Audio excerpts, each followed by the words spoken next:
Oh, hi everyone. How are you? I am getting ready to start part 15. Can you believe we've done 15 sections so far. I have 14 recorded. It's a longer one. Um I can't upload myself because I can't type the title on my laptop right. So I'm having my little computer wizards around here upload for me. And then, like, I saw that they didn't put part 12 or 13, so I edited that in because I can edit with my phone. I'm to the point where I can pretty much text with my phone now. Not great. And the, I keep hitting those side things because my finger strength and like my hand strength isn't enough that I'm holding my hand right. So it keeps hitting those stupid edge things on the cell phone. Um, I was telling you guys about this before, but it's like, you know how those edge things are supposed to have functions and stuff? All they do is I hit them and then it takes me out of where I was, and I'll be really mad because I'll have been written a manifesto and then it gets lost and everything, and I get very upset. So, mm-hmm, that's how that goes. So, here we are on the eve of Christmas Eve, and it seems like it. It seems like Christmas takes a while to get here, and then all of a sudden it's here, and then it's over, and that's what I don't like. I want to just savor the season a little bit. I want to savor people being just a little bit nicer, and just you know, not so serious. Plus, I hate the heat,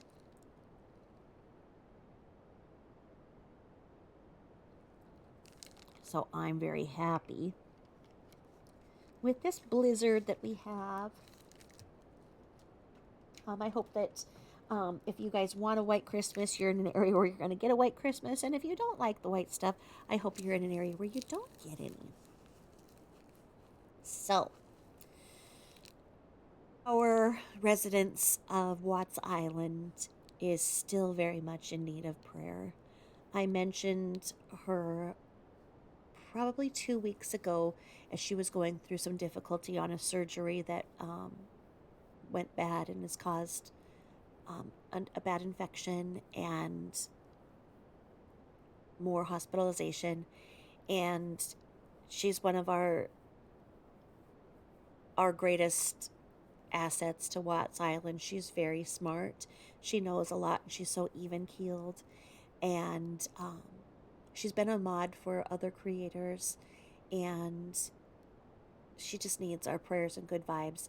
Um, so please just send up a little prayer for our friend on Watts Island that she's getting better, and um, maybe we need to send Junior over to take care of her. I keep joking with her that uh, that I should go heal with her somewhere, and we'll make Junior be our pool boy. We'll go sit around a pool somewhere. Hey Junior, bring me a margarita. Can't you imagine it? Can't you imagine it? Do you guys ever wonder about Junior? Wonder what the hell his issue is? I don't think that he's had another lady since the one didn't work out so well. Know that I think he takes care of Dieter, which, like I say, I think that if there would have been a custody dispute for Dieter, I think the Dietzes would have gotten their natural child back.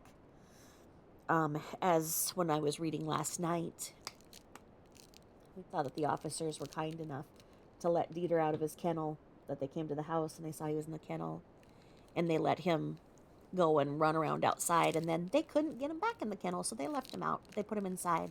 I think it's funny because I doubt they tried very hard to put him back in the kennel. I think that Dieter was like, hey, dudes, just can we just kind of chill on that kennel bullshit? The woman's gone. The man's gone. No one's home. I can be out. I'll be good, I promise. Poor Dieter. Maybe Dieter's waiting for a book deal. I don't know. So, when I stopped last night, I figured this was a good place to stop because it's the interview with Nicole Atkinson Utoft. So, where we're going to begin today's adventure is on page 411 of 1960 if you're following along with the discovery page by page, and that makes this discovery page 468. And I know that it's confusing because I'm giving two sets of numbers that should be the same, right? You're like, well, if you're on page that should be discovery page that, right? Well, it isn't because certain things are page 1 of 6, page 1 of 3, and they are marked discovery this and that.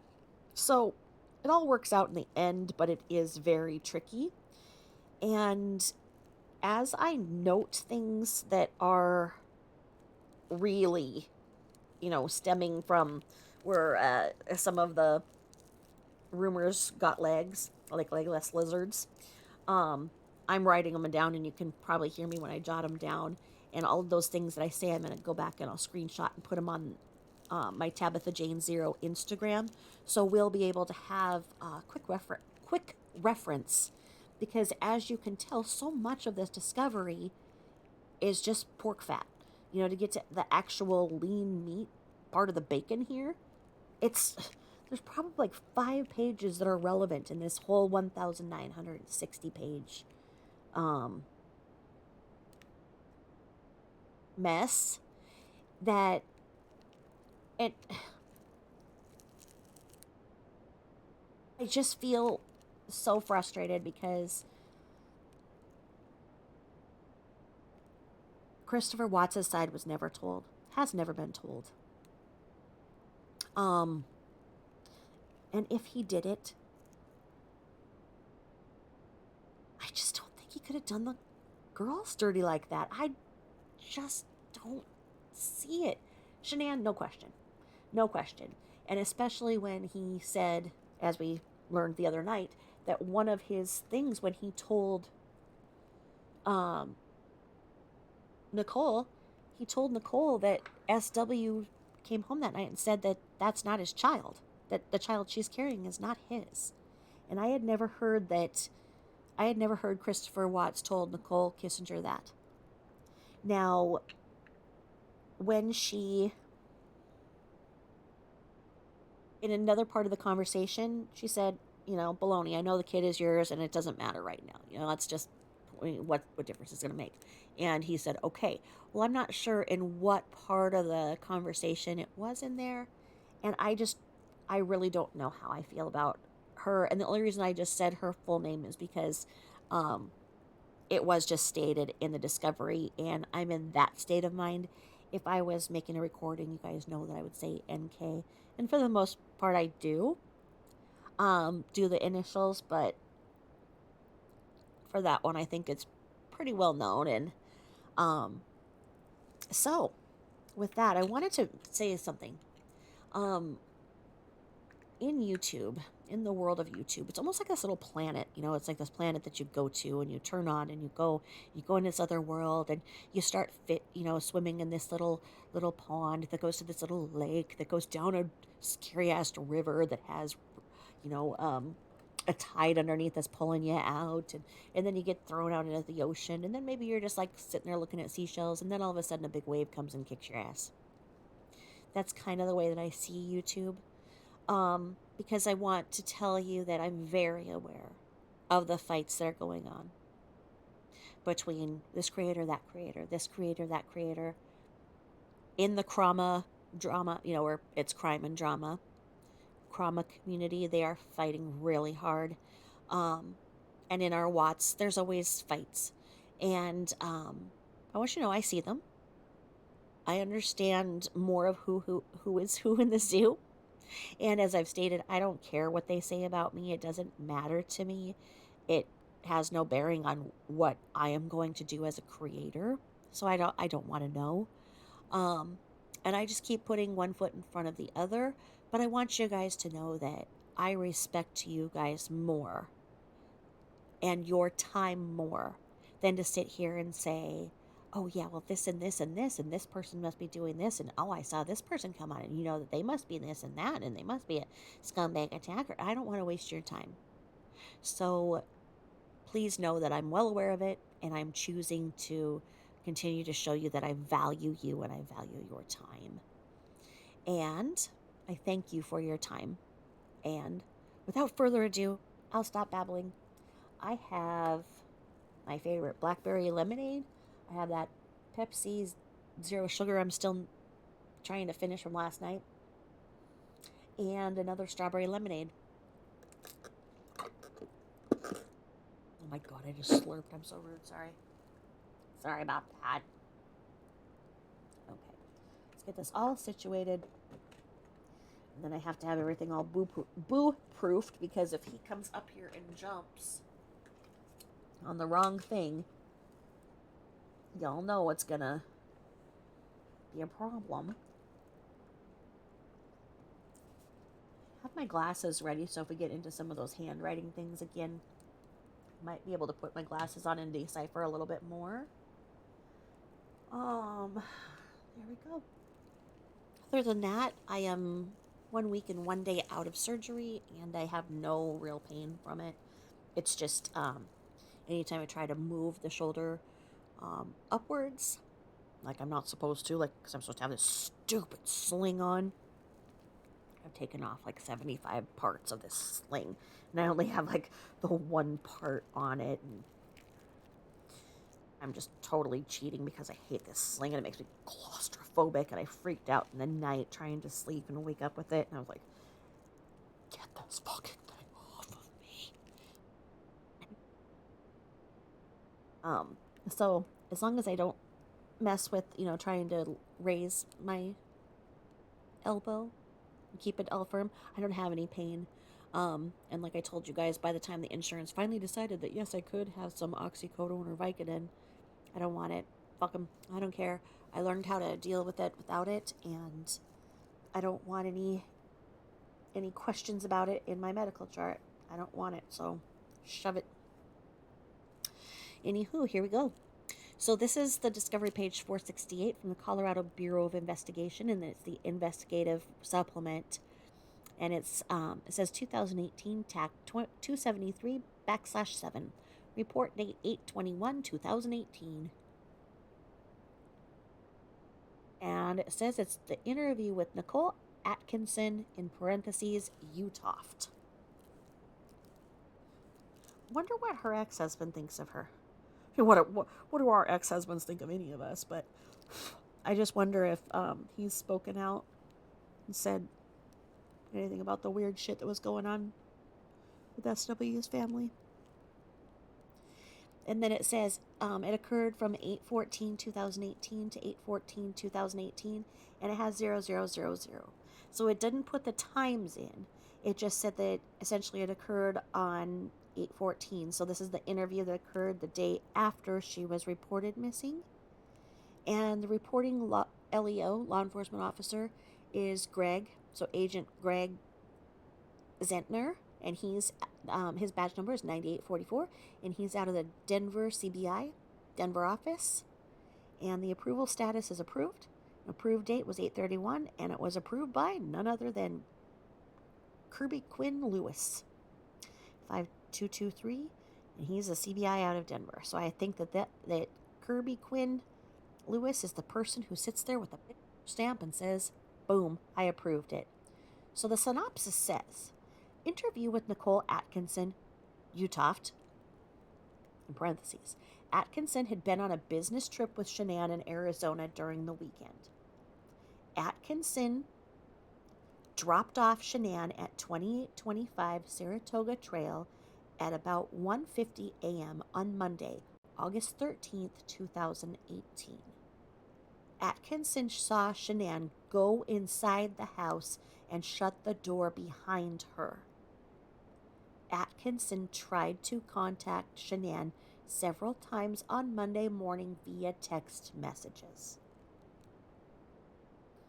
Now, that's a loaded statement because a lot of people conjure, well, did she ever go inside? Who knows if she went inside? Did somebody snatch her from the porch? Who saw her go in?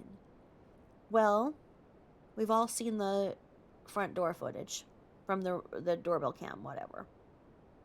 Do we see her come inside? Do we see her shut the door? No. But this is her statement. So Atkinson is saying that she saw her enter the house. So if we go by Nicole Atkinson's testimony, then Nicole Atkinson is the last person who saw Shanann other than Christopher Watts. And it says her address is redacted, Boulder, Colorado. Address number 2, residential in Firestone, Colorado. Residential number 2, 2825 Saratoga Trail, Frederick, Colorado, 80530, United States. And subject number 1, victim number 1, Watts Shanann. And it says Watts Shanann, and guess what, guys? Puts her as a person. And it says she's a 34-year-old white female, and her birth date is 1/10/84. And guess what? She's not a juvenile. And it says personal information, deceased. And it says yes. Now, that is interesting because this interview was done the day after. So, when did they insert deceased? And it says relationship, and it says business location, and then it says 2825 Saratoga Trail, Frederick, Colorado, 80516, United States. Now we go back here, and it's page 1 of 2, and it's an investigative supplement, and it's report date of 8/21. Now it says victim number 1, Watts Shanann, and the phone number, and then it says subject number 2, witness number 1, Nicole Atkinson, and there we go again, and it classifies Nicole Atkinson as a person. It says she's a 37-year-old white female, and it says she's not a juvenile. And then home address in Firestone, Colorado. And then we go over here to it. It says subject number 1, Watts Christopher Lee. It says he's a person. A lot of people argue that. And it says that he is a 33-year-old white female. His birth date is 5/16/1985. It says he's not a juvenile. And it says his occupation is a field coordinator. It says his business location is 2825 Saratoga Trail, Frederick, Colorado, 80516. And then it says his home phone number, and I'm not going to state that. And then it gives his cellular number as well. I'm sure that both those numbers have been shut down anyway. So let me go over here to Discovery, page 471. And it says second interview with Troy McCoy.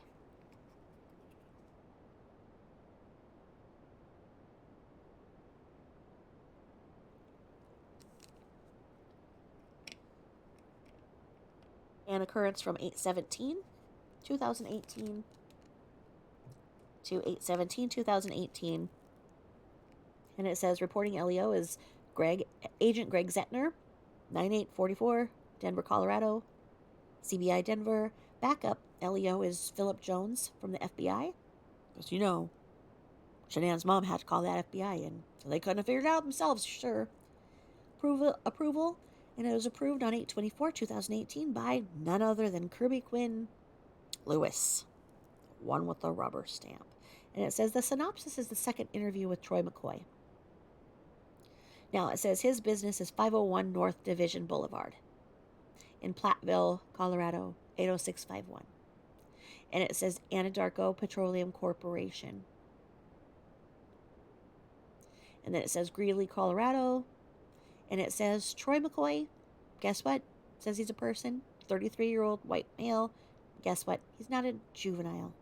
It says he's a field coordinator as well. And then we go over here and it says the suspect, Christopher Lee Watts, as a person, 33-year-old white male, birth date of 5/16/85.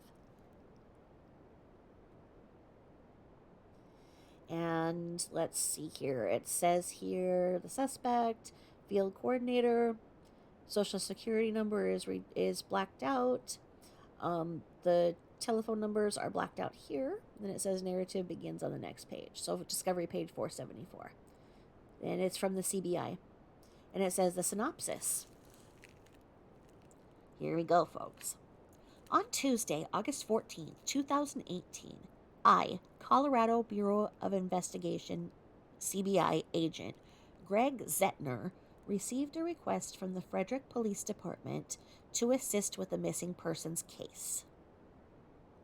On Friday, August 17th, 2018, I re-interviewed Troy McCoy at the Anadarko Petroleum Headquarters, located at 501 North Division Boulevard, Platteville, Colorado.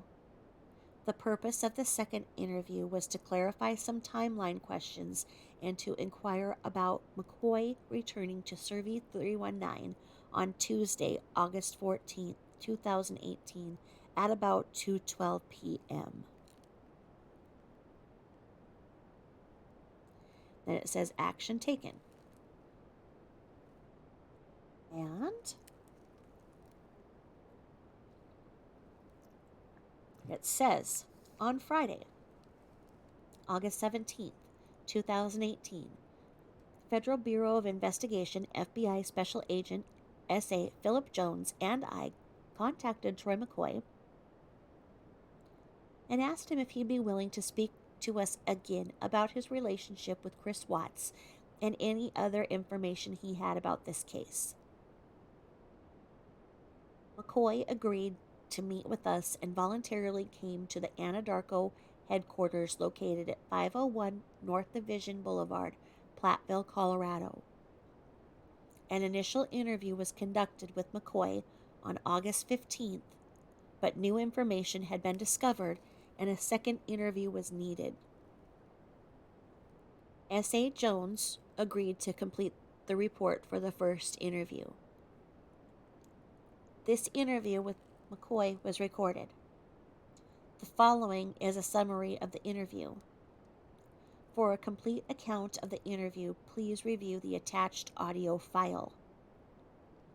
McCoy told us the following. McCoy said he saw Watts on Friday, August 10th, 2018. McCoy said Watts told him that Watts took Friday off to take his wife, Shanann Watts, to the airport for her business trip to Arizona. McCoy said he met Watts in the Safeway parking lot in Fort Lupton at about 3:05 p.m. to receive Watts's Amazon Fire Stick for his television.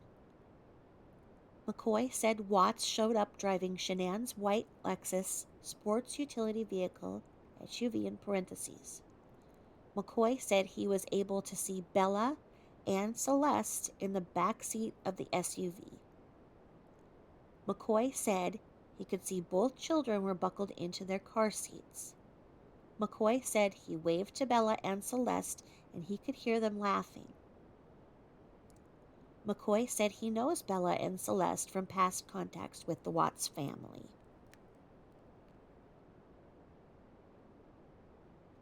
McCoy said as he was talking to Watts in the Safeway parking lot, McCoy received a phone call from Cody Roberts,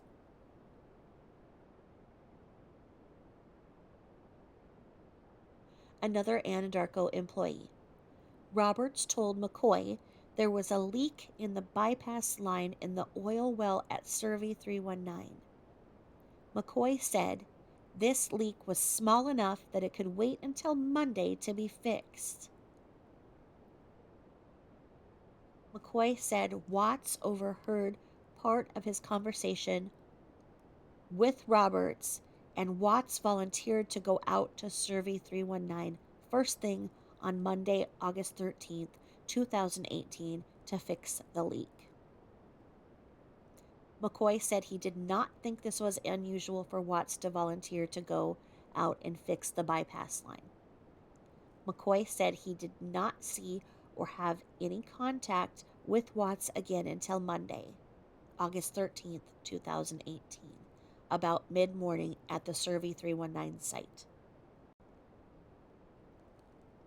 McCoy said he thought that Watts called Roberts on Sunday, August 12th, 2018, and told Roberts he would go to the Survey 319 first thing Monday to fix the leak. I'm going to pause here.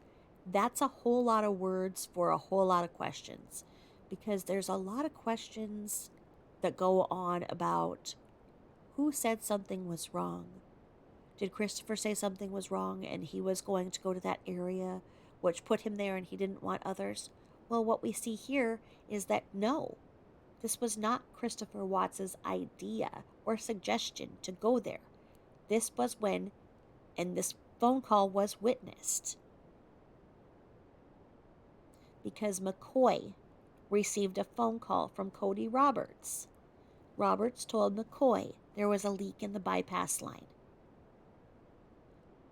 The leak was small enough it could wait till Monday. Okay? Watts overheard that conversation and volunteered to go out to Survey 319 first thing that morning. So that's a very, very impactful paragraph here. In, like I say, we go through all of this where it's just a bunch of hoopla, and then you find something like that and you're like, wait a minute. So this shows this was not his idea. I think that's important, and I'm going to write this down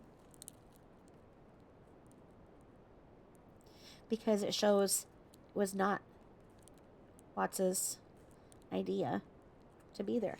So, I say these things that people say, and people say things to get views. They want to get views, so they'll say something that is not true so that they can get a headline and somebody's going to think it's something different. And they'll put it out there, and then you'll listen to the whole thing and you'll be like, okay, I don't hear what you said was going to be here in your teaser. You know what I mean? And it's just something this basic where it's like, no, Christopher Watts was not making this big plan to go out there. And this phone call was witnessed. And I'm sure that's why they interviewed McCoy again, so they could show that in their investigation to say it wasn't like he was planning this to go to that area. He volunteered because he heard somebody else. And I think that's very relevant. Now, McCoy said on Monday, August 13th, 2018, he left his house to go to work a little after 6 o'clock a.m. McCoy said he drove to the Anadarko offices located at 501 North Division Road, Platteville, Colorado, as is his normal routine. McCoy thought he arrived at the office about 6:45 a.m., and McCoy said he had received a phone call from Watts at 6:43 a.m., but McCoy said he declined the phone call.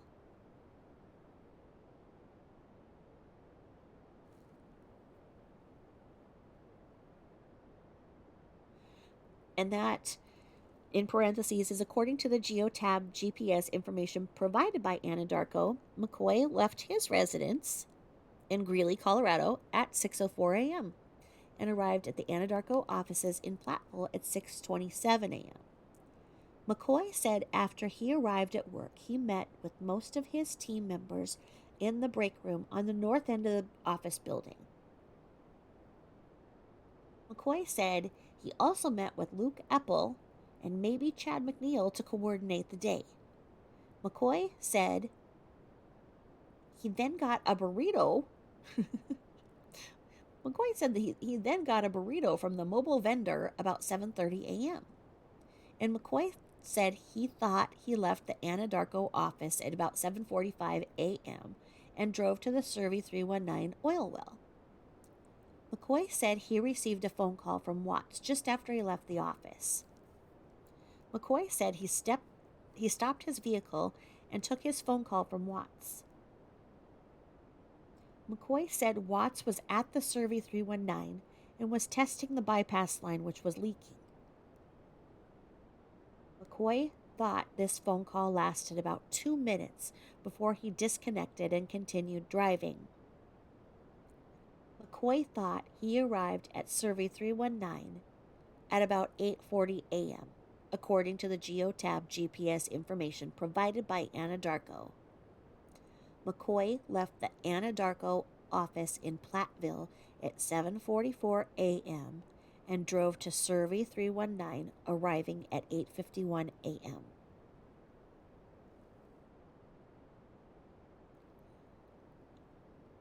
McCoy said when he arrived at 319, there were several Anadarko employees already there. McCoy said he saw Watts, Chad McNeil, and Melissa Parrish.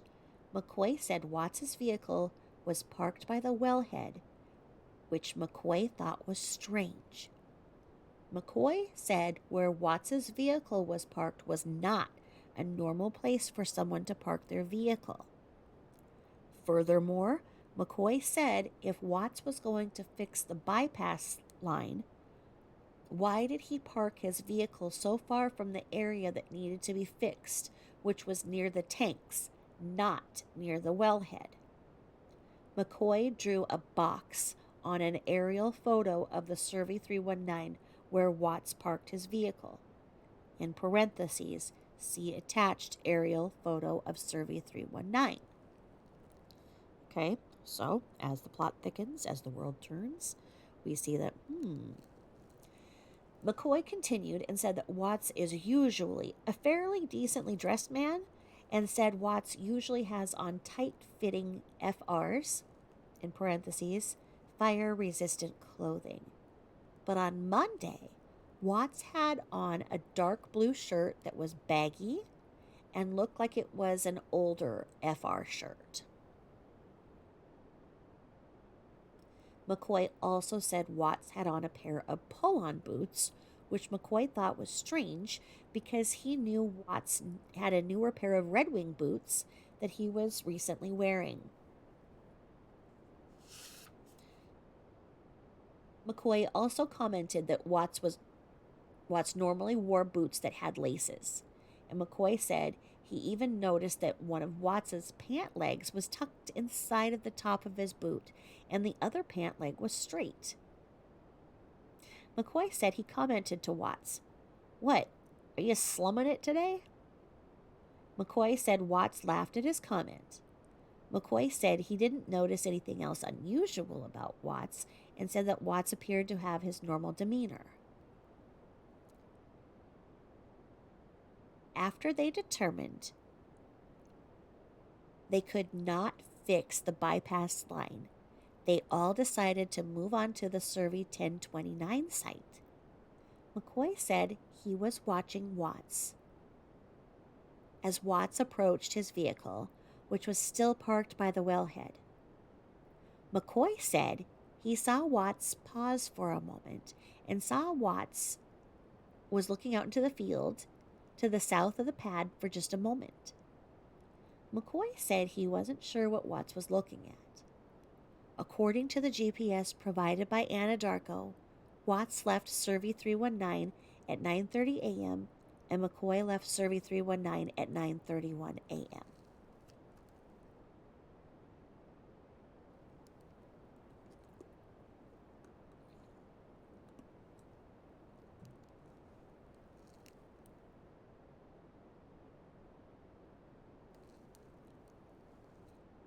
Parrish and McNeil also left the site and went to Survey 1029 at about the same time. McCoy said they all stayed at Survey 1029 for the rest of the morning. Watts's GPS shows he was at Survey 1029 from 9:39 a.m. until 12:57 p.m. when he left. McCoy stayed at Survey 1029 until 1:59 p.m. when he left and drove to Hudson, Colorado. McCoy said when they were all at Survey 1029, Watts started getting numerous phone calls from a neighbor who was at Watts's house looking for Shanann Watts. McCoy said he heard Watts talking to this neighbor, and the neighbor had been trying to get a hold of Shanann all morning and could not find her. McCoy said he also heard Watts say that Shanann had missed a doctor appointment earlier in the day. McCoy said Watts said he was getting worried about Shanann because no one knew where she was. McCoy said eventually Watts said he was going to leave and go home to see if he could figure out what happened to Shanann. McCoy then commented that Watts needed to defecate and pulled his pickup over to the south side of the holding tanks on Survey 1029. McCoy said he didn't initially think this was unusual, but after all of the media attention this case had received, he got to thinking that Watts may have buried some evidence by the tanks when he claimed he had to take a shit. Defecate. McCoy said he ended his day on Monday about 4 o'clock p.m. after all of his employees had cleared from the field. McCoy said he did have some short text messages with Watts on Monday evening, but he did not speak with Watts. McCoy said he was asking about Shanann, and Watts' response were very short.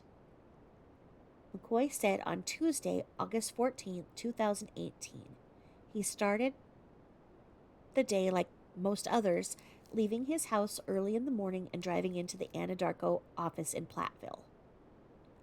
McCoy said he met with his team and made plans for the day. McCoy said he learned from Luke Epple that Watts would not be at work on Tuesday. McCoy said he got a burrito from the mobile vendor and then went out to the other oil well site to assist one of the guys at the site. McCoy said this site was at about County Road 22 and County Road 31, approximately 7 miles from the Anadarko office. I think this burrito truck had more to do about defecating than they're letting on here. But I'm no detective. McCoy said after he left this site, he went to a training located near the intersection of County Road 47 and County Road 4, which is south and east of Hudson, Colorado.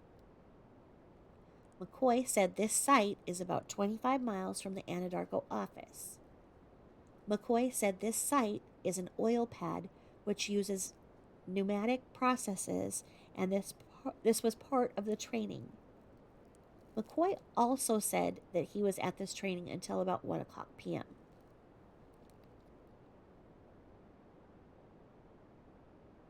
McCoy said he left the training site and decided to drive back to Survey 319. McCoy said he wanted to go back to Survey 319 because he had been thinking about Watts and the reports that he'd been seeing on the news about Shanann, Bella, and Celeste still missing. McCoy said he wanted to check the Survey 319 to see if he could see anything out of the norm. I asked McCoy to expand on what he was thinking, and he said it was a combination of things that was making him suspicious. McCoy said the fact that Watts had parked in a strange spot by the wellhead. Watts was wearing unusual clothing. Watts was more quiet than usual on Monday. And at 11 o'clock, Shanann and the kids went missing. And then Watts was short with McCoy during the text messages from the night before. McCoy said taking all of these things into consideration, it started making him suspicious. McCoy commented further about Shanann not taking her phone and car keys, and he thought that was odd as well. McCoy said he even spoke with his wife about the strangeness of the circumstances on Monday night. McCoy said when he arrived at Survey 319,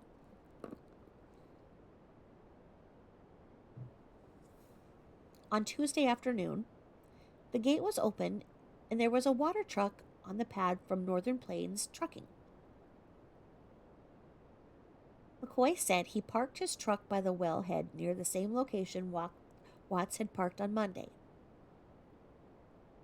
McCoy said just as he was getting out of his truck, the driver of the water truck approached him and asked McCoy to sign his job site analysis, in parentheses, JSA,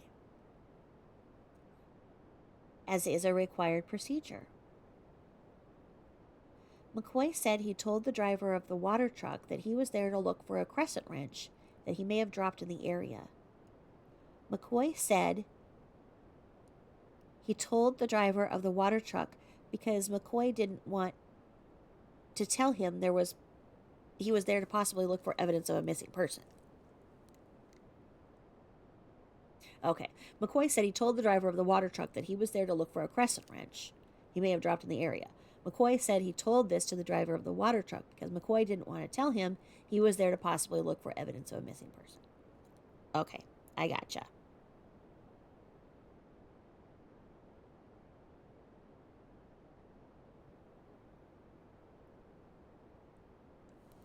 Just a second. Hold, please. Intermission. Are you going to bed?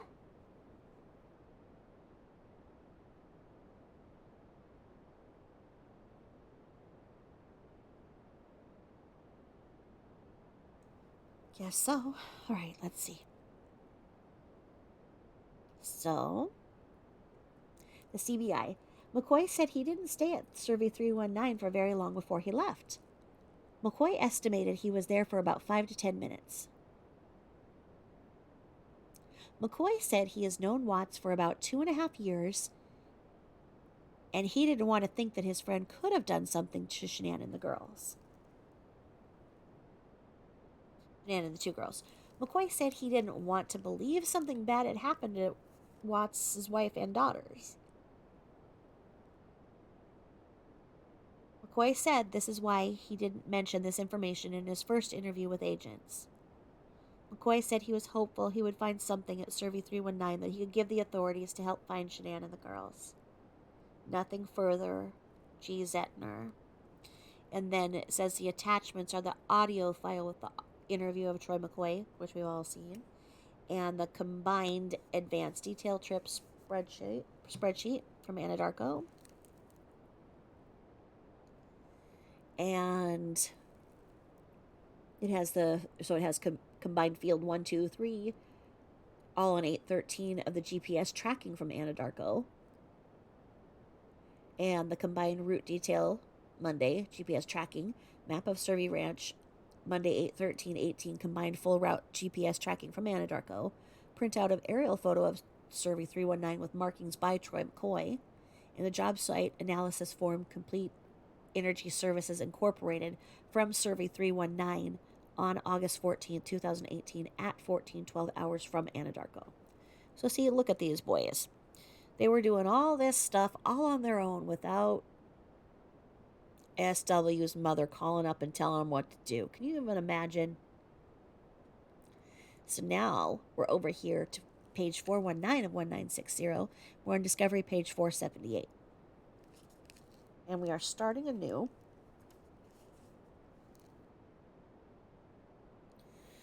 And it is an investigative supplement. And it is the search of Anadarko well site Survey 319. Recovery of Shanann Watts' body. Now, with that being said, I anticipate that there is going to be sensitive information that some may not want to hear. So, I'm going to give that sensitivity warning right now. And,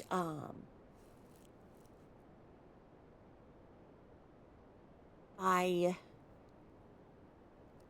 am going to start reading now. So, this was an occurrence from 8/15/2018, and the reporting LEO is Agent Matthew Saylor. Backup LEO was Greg Zettner. They're both out of the Denver CBI office, and this was approved by none other than Kirby Quinn Lewis. It was approved on 8/23. So the synopsis of this document is the search of Anadarko Petroleum well site, Survey 319, and recovery of Shanann Watts' body. Address number 1, crime scene number 1, 12300 BLK Weld Road, Weld County Road. So probably Black Weld County Road 386. In Colorado, United States, and the description is called Survey Ranch.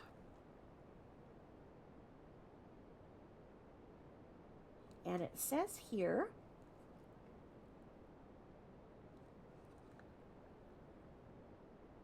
that the witness's name is Binion Survey. I didn't know that. I didn't know that this was literally like Survey Ranch, like from the owner's name. It's interesting. So, Binion Survey, he's a person.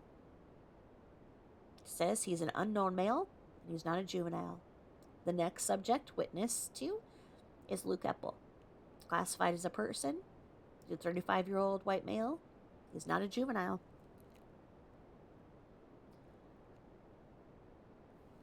I just fat-handed that, I'm sorry.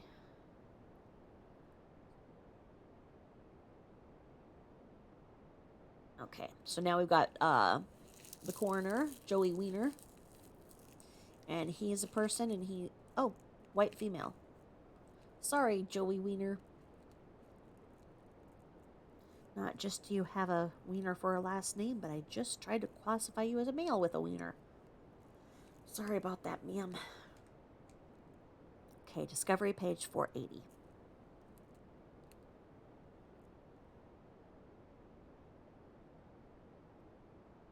Okay.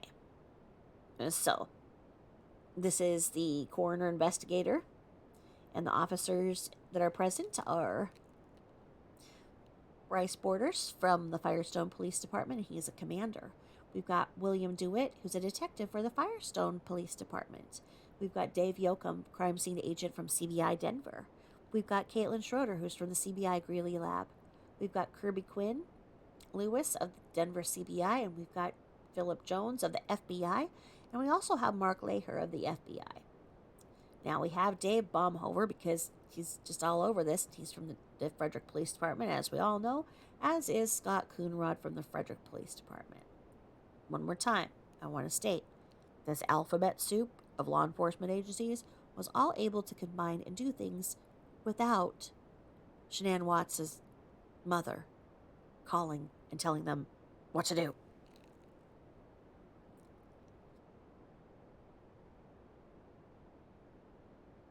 Okay, so the synopsis is a search of Anadarko Petroleum well site, Survey 319, and recovery of Shanann Watts' body. And the action taken was on August 15th, 18. Colorado Bureau of Investigation CBI agent Matthew Saylor and agent Greg Zettner responded to Anadarko well site, Survey 319, near Roggen, Colorado, to conduct a search. We met with Anadarko employee Luke Epple at the Love's truck stop in Hudson, Colorado, and followed him out to the well site, which is located at the Survey Ranch in the 12300 block of Weld County Road 386, north of Roggen, Colorado. Firestone Police Department, FPD Commander Bryce Borders and Detective William DeWitt also met us at the Love's truck stop and responded to the well site.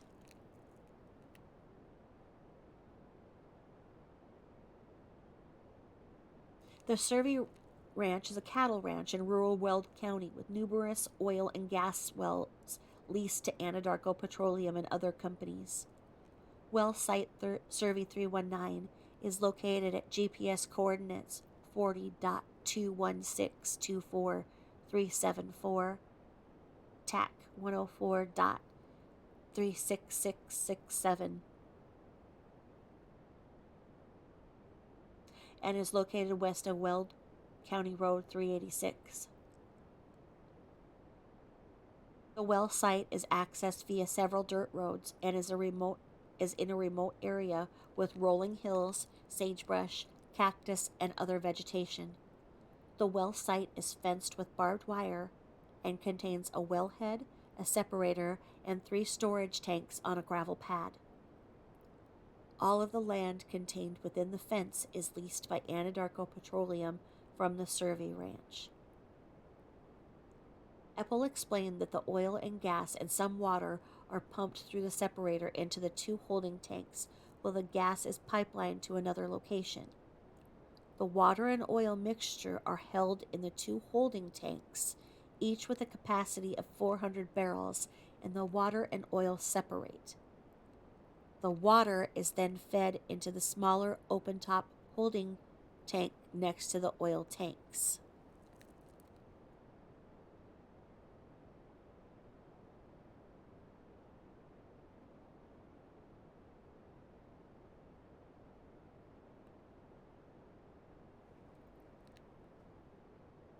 Upon arrival to the well site, Commander Borders and Detective DeWitt deployed an unmanned aerial system drone to survey the well site at approximately 15:27 hours. That's 3:27 p.m. to us. The drone was equipped with a camera that provided real-time video feed, as well as the capability of taking digital and still photos. In the brush to the south of the pad, Detective DeWitt and Commander Borders located what appeared to be a sheet lying on the ground.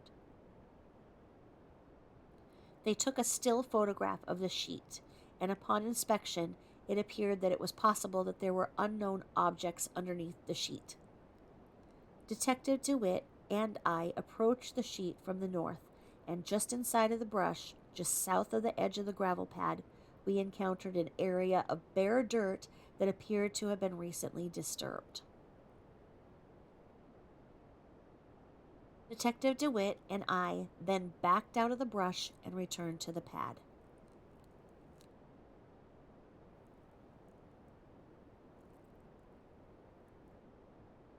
Binion Survey, owner of Survey Ranch, was contacted by phone at approximately 17 hours and provided consent to search the property and collect evidence. That's 4:17 p.m. to us, my friends. Commander Borders and I then approached the sheet from the south along the fence line of the well site. The wind was blowing in that direction, and I was attempting to determine if I could detect the smell of decomposition. Upon reaching a closer proximity to the sheet, I was able to determine that it was not as large as it had appeared on the video screen of the drone controller, and most likely did not have any objects underneath it. I noted that the sheet appeared to be a fitted sheet of the same printed pattern as a flat sheet located in the kitchen trash can during a search of Chris Watts' residence earlier in the day. I also noted two black lawn and leaf garbage bags with red drawstrings in the brush near the sheet that appeared to have been left there recently. I requested CBI crime scene analyst Dave Yoakum, who assisted in the previous search of the residence, to provide me with a copy of photographs of the sheet located in the trash can. CSA Yoakum provided me with those photographs via email, and I compared the sheet to the photograph to the sheet on the ground of the well site and determined that they had the same printed pattern.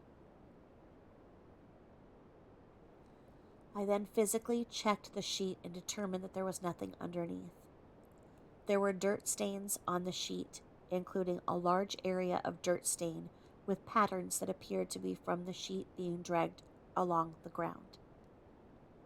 Photographs were taken of the sheet and the ground, and of the stains on the sheet with my cellular phone. Copies of the photographs are attached to this report. I also checked the garbage bags and found that neither bag had anything in them. CSA Yoakum was requested to respond to assist in processing the scene. It was determined that a search warrant would be sought for the property. When advised that additional personnel would be responding to the scene, Epple decided to shut down the well and vent the holding tanks for safety. CSA Yoakum and CSA Caitlin Schroeder responded to process the scene.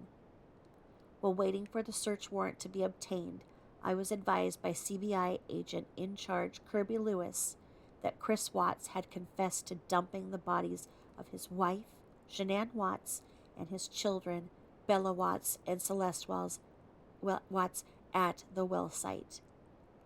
The coroner was then requested to respond.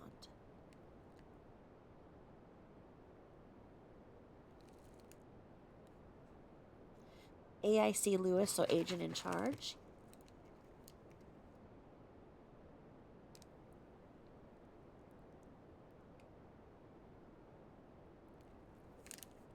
AIC Lewis also advised me that Chris stated he left some of the girls' clothing and some toys wrapped in the sheet that we had located. Hold on a second. Did we know that? I had never heard that he put some toys in there. What toys did he bring along, and what toys did he leave there? Doesn't make any sense.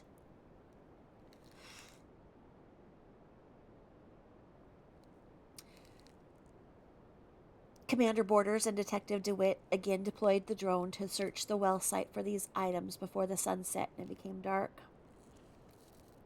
A thorough search of the area was conducted, but no items were located.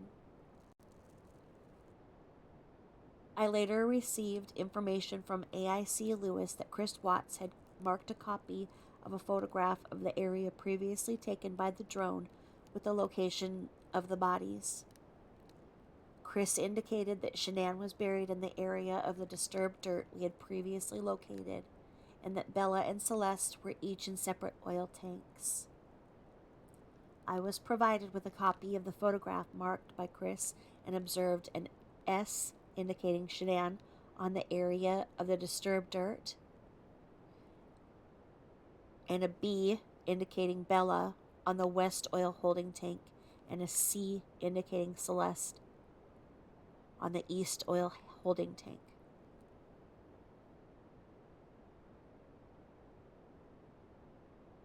Now, I know that people say there was some windstorm and blah, blah, blah, blah, blah, blah, blah. And I don't think that I have not heard or seen from NOAA, National Oceanic, blah, blah, blah, blah, of the kind of storm that was at that place at that time. But the disturbed dirt, if the disturbed dirt has an S on it, there couldn't have been some weird storm that came there and doesn't make any sense. I think that this falls out exactly as it is. I don't, it just, when else would he have had time to go back and mark an S in the dirt? I mean, until I see something from the weather service on that date and time and see what kind of a horrible storm was there, I'm reluctant to think that anything other than what is being said right here, right now, in black and white is true, because there couldn't have been a windstorm that did all this and still left the S there. Why would he have done this and put those letters on there? I mean, it's getting harder and harder to think that he didn't do this. As I say, even if he did do this, I think that he would have had cause to have pled guilty by reason of mental incapacity, sanity, by the things that she was putting him through. I just will never understand why he would have harmed the girls and put the girls in here. But it's getting harder and harder to see anything other than that he did it. Are others involved? I think so. I do think so. Because why would he leave these marked? If he did it and he knew, why would he need to write it? He would know what he did. That's just so sad. So sad. So sad to read this. I'm sorry for the girls. Ugh. All right, let me try and get my bearings again. Okay. Oh. After the search warrant was secured, CSA Yoakum and CSA Schroeder documented the scene with digital photographs and measurements. They collected the sheet, black trash bags, a rake head that was found stuck in the ground on the north edge of the disturbed dirt, and a wooden handle apparently belonging to the rake head that was found in the brush to the east of the disturbed dirt.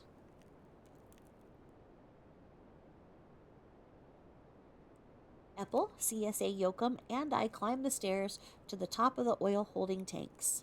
Due to the dangerous conditions associated with opening the tanks, Epple was required to complete additional paperwork and accompany us with a gas monitoring device.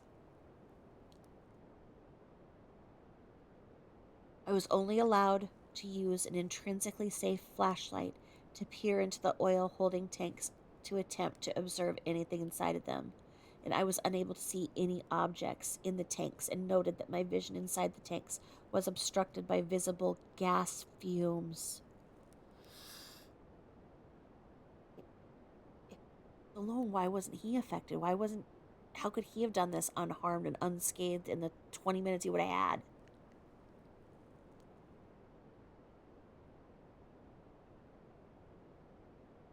Doesn't make sense. I noted that the only openings of the tops of the tanks, and therefore the only access available to Chris to place the bodies of Bella and Celeste into the tanks, were very small. We took photographs of the opening with a tape measure across them with my cellular phone.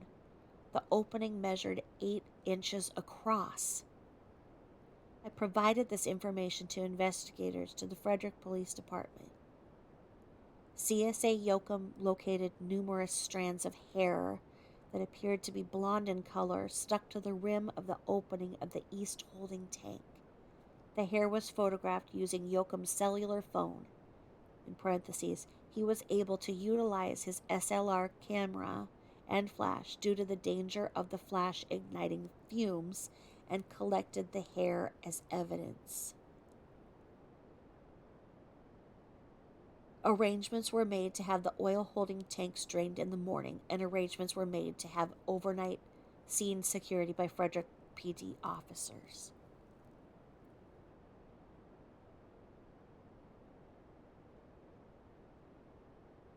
Upon arrival of Weld County Coroner's Office investigator Joey Weiner, we began to excavate the area of disturbed dirt. Special agents Philip Jones and Mark Leher of the Federal Bureau of Investigation and Detective Dave Baumhauer and Officer Scott Coonrod of the Frederick Police Department also arrived on scene to assist. Photographs were taken to document the process. The portion of Shanann's body closest to the surface was located approximately 3 inches below the surface. The body was lying face down in a kneeling type position, with her head facing in a westerly direction and in a declining position deeper into the ground from her lower torso. Shanann's arms were outstretched in front of her, and her feet were pulled up underneath and behind her. Shanann was exhumed from the ground and placed in a body bag.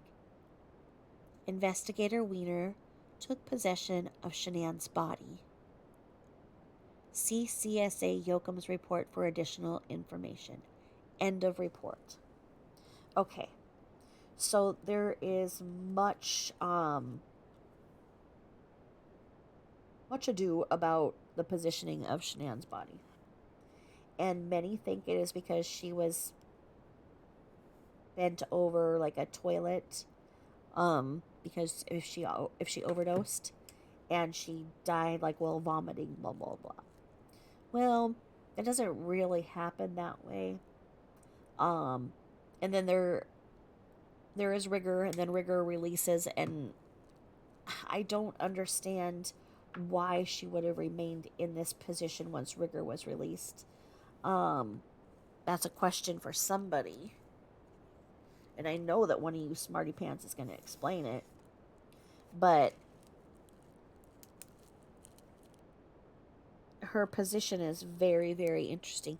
And the fact that her body was only buried in 3 inches of dirt, and then how far down, I'm sure it'll tell us, because how far down, if her arms were outstretched.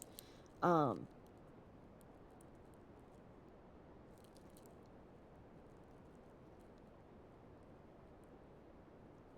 let me see here. Okay.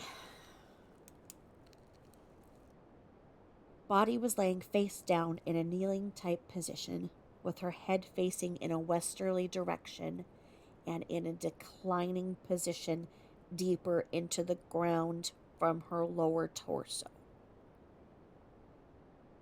Okay, so Colorado,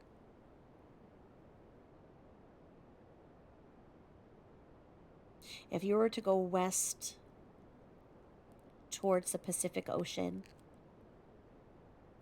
your head would be, if you're in Colorado, and your head is facing in a westerly direction,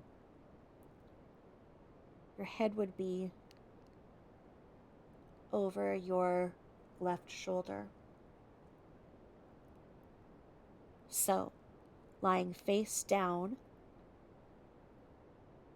in a kneeling type position with her head facing in a westerly direction, so over her shoulder, and in a declining position deeper into the ground from her lower torso. Declining position lower from her torso. Her arms were outstretched in front of her, and her feet were pulled up underneath and behind her. Okay, you guys can probably hear the way I'm moving. I am trying to recreate this with my own body. Because declining. So it's like if her arms were outstretched in front of her. Her feet were pulled up underneath and behind her. She was hogtied.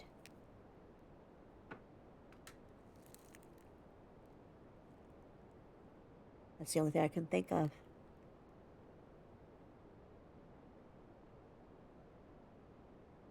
She was, I don't know. Because if she was hogtied, and then they let the ropes from what would have been behind her free, then her arms would have had the flexion still.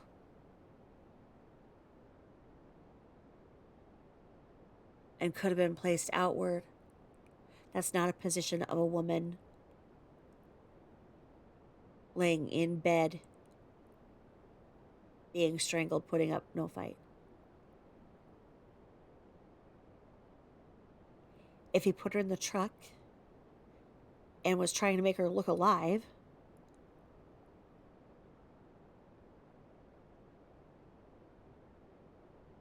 you could have that, but that would have taken time, and nosy neighbor Nate's camera would have picked it up. Because she could have been sat up in a vehicle for that position to work, but then her head fallen forward like on the dashboard. But her arms, did they look at her arms to see if there were rope marks? Rope,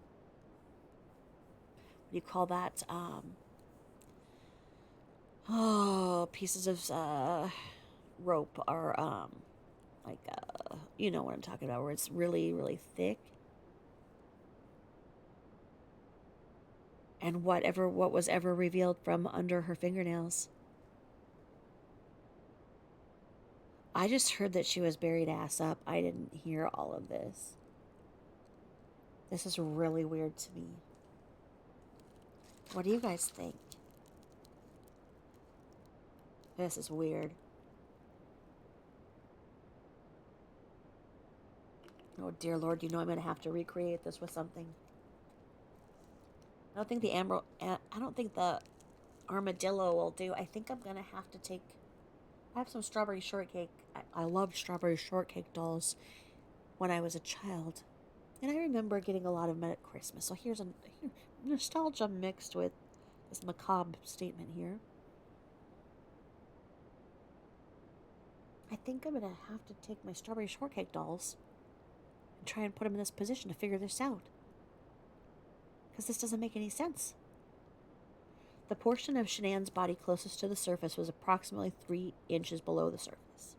The body was laying face down in a kneeling position with her head facing in a westerly direction and in a declining position deeper into the ground from her lower torso.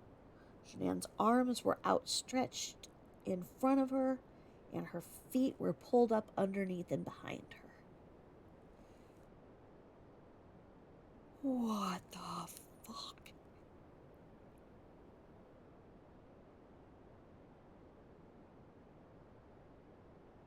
What the fuck? This doesn't make any sense. Oh. Makes no sense. Makes no sense. Makes no sense. Okay, so it says that the attachments are a photograph of sheet found on the ground, the photograph of stain on sheet found on ground, the photograph of sheet found in residence, the photograph of opening in oil holding tank, copy of aerial photograph of well site marked by Chris Watts. Oh. Okay. Let me see here.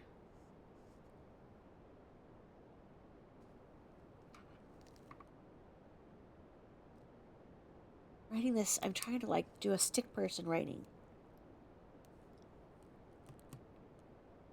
It doesn't make sense. So he would have had to, or whoever would have had to have digging deep enough to have her arms outstretched. So that's where then she was only in 3 inches up, because they had to dig so deep to, because her arms were outstretched. But this is weird.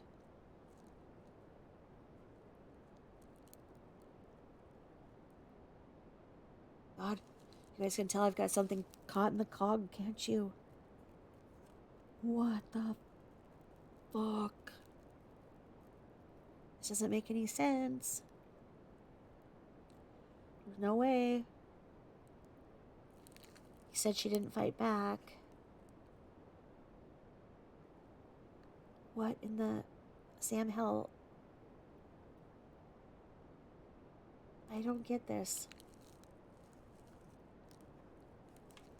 I'm confused. I'm so confused. So confused. Okay. Discovery page 484, 424 of 1960. We are in the Colorado Bureau of Investigation, so the sensitivity warning is lifted, as we're not talking about an exhumation. I am going to run over and kiss my husband good night, and I will be right back. So quick intermission, grab something to drink, because we're gonna keep on plowing away here.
right, I am back.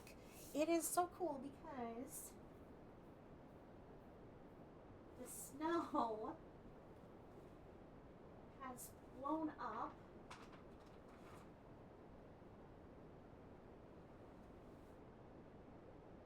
around the windows.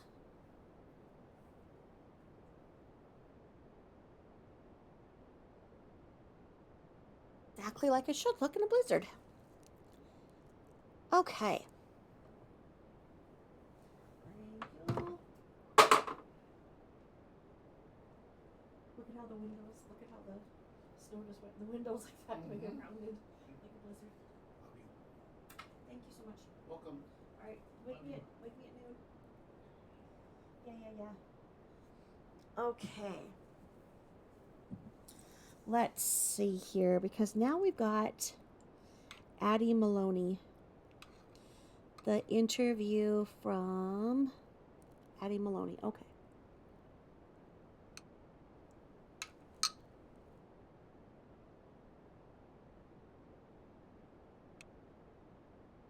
I had the Hubbers make me a bowl of yogurt because I can't hold the thing of yogurt and scoop it out into a bowl with my left hand. And then I gotta stir it up. You can't have yogurt that's not all stirred up, right?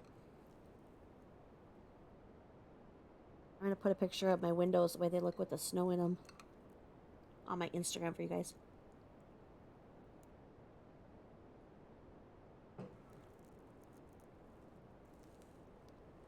Okay. So, still trying to get what I just read out of my head to move forward. Is that raises more questions than answers to me.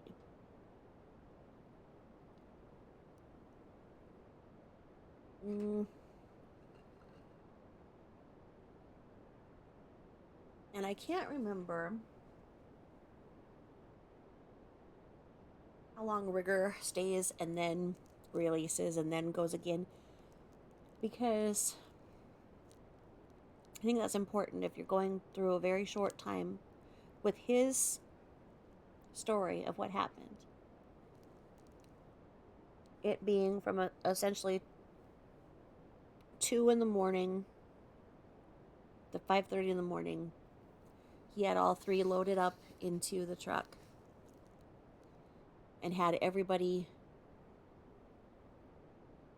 disposed of and buried by 6:15 a.m.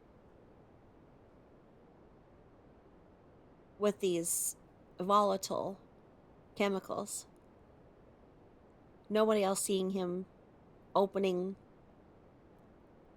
these 8-inch hatches. Shanann being in that position.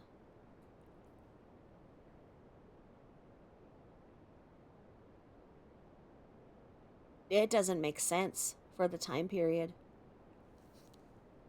And, I mean, if she was flat, then okay. He opens up the garage door, has her rolled up in a sheet and it's flat, but oh no. No, not with that. That does not make any sense.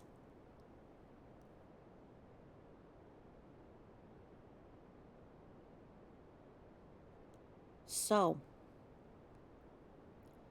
something ain't adding up. What's new with this case? Nothing adds up. Report date 8/21/2018, and we're on page 424.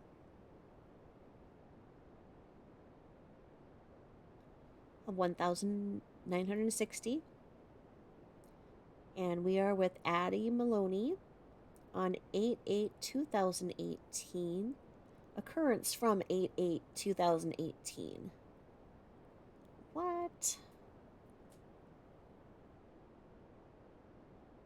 Okay, that's weird. And it was approved date 8/21 by Kirby Gwynn Lewis. Of course it was, agent in command, in charge. So the synopsis here is the CBI responded to assist Frederick Police Department in this case on 8/14 of 2018. Agent Galbraith interviewed Addie Ann Maloney 11074 in parentheses by phone on 8/15/2018. Addie Maloney is a good friend of Shanann Watts, co-worker and friend. Addie Maloney spent time with Shanann Watts in Arizona over the weekend, 8/10 through 8/12. See narrative for details of interview.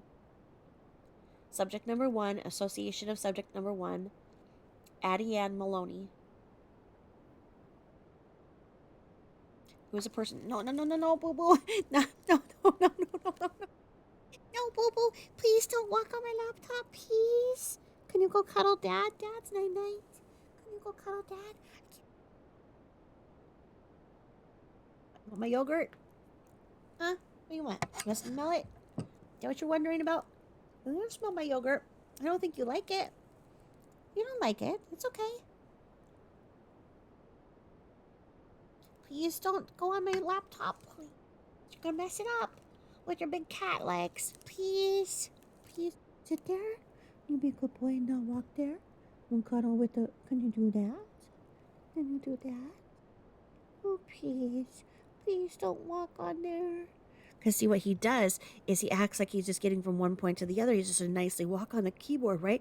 But then he'll plop his ass right on the letters, and then everything is messed up, and I have to redo everything. So right now he's sitting here looking good, like, oh, I wouldn't put my butt on there. I'm sorry, Mom. Want to come over here? Want to go over there? Can you be a good boy? Can you be a good boy right there? Can I give kisses? Give a kiss? No, don't put your butt on my laptop, please. So, I think he's waiting until I let my guard down again. Yeah, go, boo. Sorry about that, guys. Okay, so it says occupation, multi-level marketing, home-based. So, not a friend, it's a downline, it's an acquaintance of kin. And this is page 1 of 42. So this one is going to be interesting. So, what we have here is it says the CBI responded to assist Frederick PD in this case on 8/14 of 2018. Agent Galbraith interviewed Addie Ann Maloney by phone on 8/15 of 2018. Addie Maloney is a good friend of Shanann Watts, co-worker and friend. Addie Maloney spent time with Shanann Watts in Arizona over the weekend, 8/10 to 8/12 of 2018. Wonder what they all learned there. Wonder how they learned so much, because all it seems like they learned is about her. But,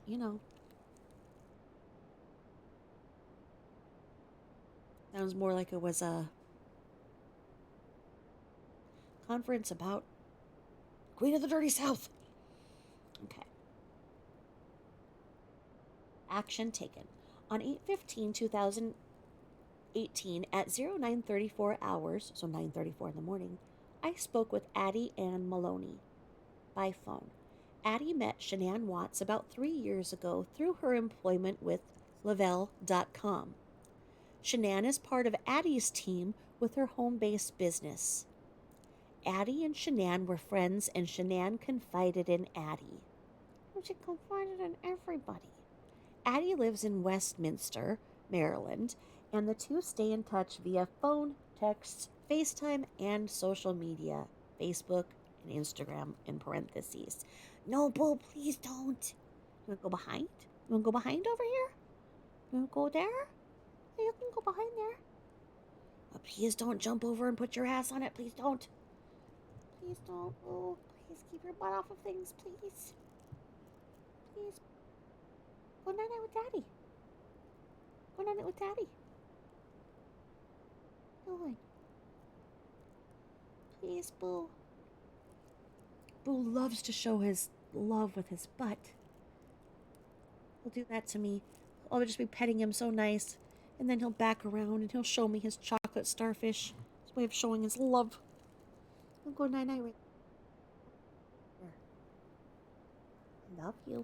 I don't want to put limits on you, Boo, at all, but you just mess everything up with your butt. Okay. So, Addie was with Shanann in Scottsdale, Arizona for a Thrive conference over the weekend of 8/10/2018 to 8/12/2018.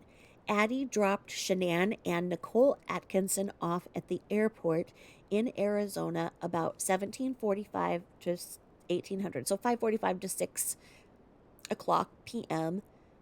on 8/12/2018. This was the last time Addie saw Shanann. The next morning, no one heard from Shanann, which was very unusual. Addie learned of this about 12:45 hours Mountain Time. So about 12:45 in the afternoon.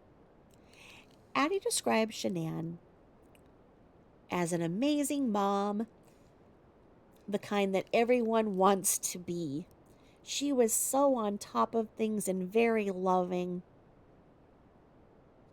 Things between Shanann and Christopher Watts seemed perfect until a few weeks ago.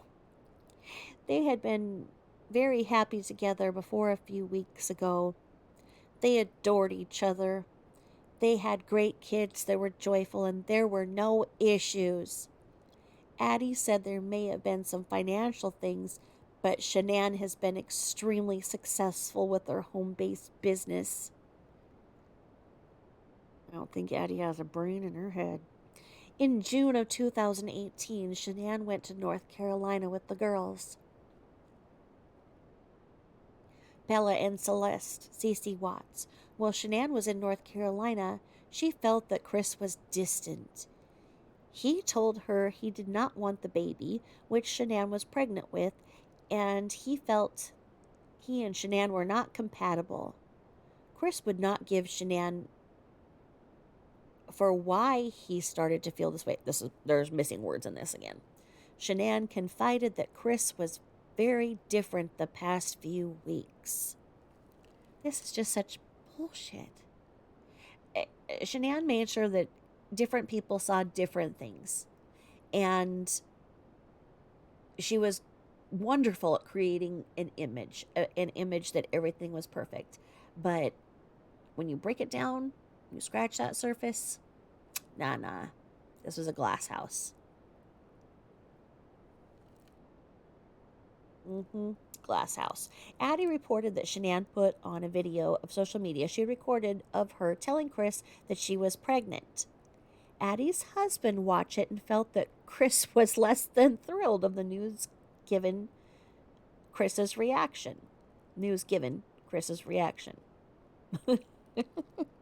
Okay, so we've all seen that, where Shanann had that shirt on. It says, "Oops, we did it again." And she's filming Christopher. And he walks in, right? And he's like not understanding, but she's filming him. So he doesn't know who's on the other line. So he can't, flip out on her and be like, what? And she's wearing this shirt. And he's like, oops, we've done it again. Like, Britney Spears song. Like, what? And she's like going, uh-huh. And he's going, huh? And it was just weird. It was weird. And then he looked at it and he saw the pink line and he goes, "Oh, so another girl?" And she's like, "Oh, no, that just means you're pregnant." I mean, it was like so weird for this perfect family that had such a problem with even conceiving one child to be on her third with no problems. And the only reason they weren't conceiving previously was because they were using condoms as a married couple. So it's funny. I think that Addie's husband saw through this, and I think that there's a lot of people in these MLMs that are in MLMs because they're gullible and they believe in an image that others purport. and they believe in this image and this lifestyle. And sadly, it seems that this Addie believes in the image and not reality. And if that works for her, wonderful. But um, it's just sad. Sad that Shanann didn't have people who actually knew what was going on in her life. And well, I think she did. I think that Cindy Watts knew exactly what she was doing, and I think that Cindy Watts called her out for exactly what she was doing. And I think that even before they were married, that Shanann knew that Cindy Watts would continue to call her out, and that's why Cindy Watts was not at the wedding, because Cindy Watts probably could have told Christopher to get in the car and get out of there, and they would have freaking ran, and she would have been the bride standing at the altar of the wedding that they had with no food, reportedly. Um, so anyway, it was all about that image, though. She had this beautiful, beautiful dress. She looked wonderful. So to everybody else, it looked like she had this wonderful wedding. But now that we hear there was no food, there was no reception, it was like, yeah, go buy yourself a hamburger or something and a beer. Like there was nothing. She had the thing but didn't think of anybody else. And that's also a common theme. She doesn't think of anybody else. Um, and like I say, it seems like Addie's husband was cued into what was going on. So I'm going to read that one more time because it's just too funny. Addie reported that Shanann put a video on social media she had recorded of her telling Chris that she was pregnant. Addie's husband watched it and felt that Chris was less than thrilled of the news given Chris's reaction. Addie told me that she had no doubt that Chris did this. Oh, shit. Addie told me that she had no doubt that Chris did this, and it was due to whatever was going on with him. Shanann told Chris that she did not feel safe with him after he told her he did not want their baby, and especially after Chris would not even hold Shanann when she was hurting from what Chris was telling her. Addie thought it was around 8/8 of 2018 that Shanann shared this information with her by text message. Addie described Shanann as extremely successful with her Lavelle business. She recently hit the 80,000 mark, and Addie estimated that Shanann was making between 80,000 and 100,000, a six-figure income. Bullshit, she did not. On her own, not including Chris's income. Addie said that Shanann would likely have been making next to nothing for the first couple of years, but this year hit the 80,000 mark. Income is all commission based, but Shanann was doing very well. Addie said it's hard for her to tell really what Shanann was making. Okay, so once you start doing this. So, again, what we've talked about is that Shanann was taking all of the money to put into this to buy her ranks. To then, she was breaking all of the rules. She was buying ranks, buying from, signed up her family members, made her family members pay in to pay these minimums so that she could hit the minimums, and then she would buy from her family to hit those marks. So, oh, how wonderful. You just put 15,000 in, so you get 4,000 back. Wonderful. But it looks like you ranked up, and it looks like you're getting a free car, and it looks like you qualify for another vacation. But you didn't. And nobody stopped her because she was making it very believable. She was a very convincing liar that lived in a glass house. Anyway, in Arizona, Shanann was a wreck.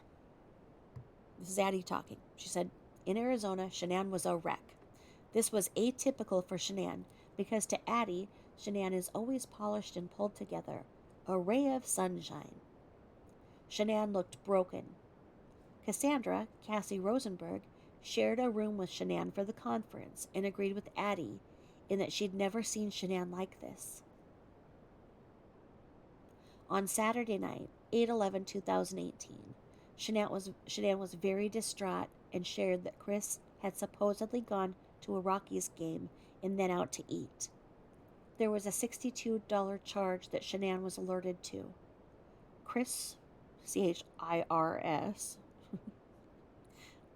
told her he ordered salmon and a beer. This amount seemed for more than one person to Shanann. Addie tried to suggest that maybe Chris bought beer for his friends. Shanann believed that Chris would tell her if he bought beer for friends. What? Boo? What? What are you putting your paw on my arm for? What? Wait, what? What? You crying? You need kisses? You need kisses? Oh, sorry, everybody. We have to stop. Boo put his paw on. Needs something. He needs love. Oh, Boo, you're so precious. Want me to put my hand there? What's the matter, baby?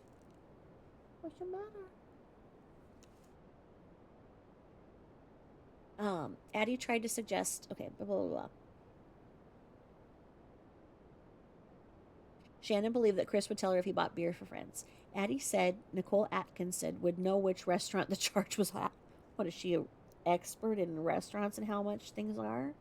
They went online to look up the prices for beer and salmon, and things did not add up. Chris eating salmon was not weird because that's what he eats, according to Shanann. My God, in 2018, and then you got to figure, there's a tip, so if you're giving a 20% tip, salmon and a beer, I mean, this was supposed to be about the business, not about what Christopher Watts was doing. But anyway, Addie said that she would never in a million years thought that Chris would cheat on Shanann until a few weeks ago when he had changed. Addie asked if she had gone through Chris's phone, and Shanann said that Shanann had not, and said that he would not be that stupid to have evidence of an affair in his phone, though Shanann had recently seen Chris deleting messages between him and his father. Addie was aware of a severe falling out between Shanann and Chris's parents. Cece has a tree nut allergy. Shanann went to North Carolina to visit with her family and Chris's family. Shanann had provided Cindy Watts, Chris's mother, a list to shop for food items for their visit due to Cece's allergy. What?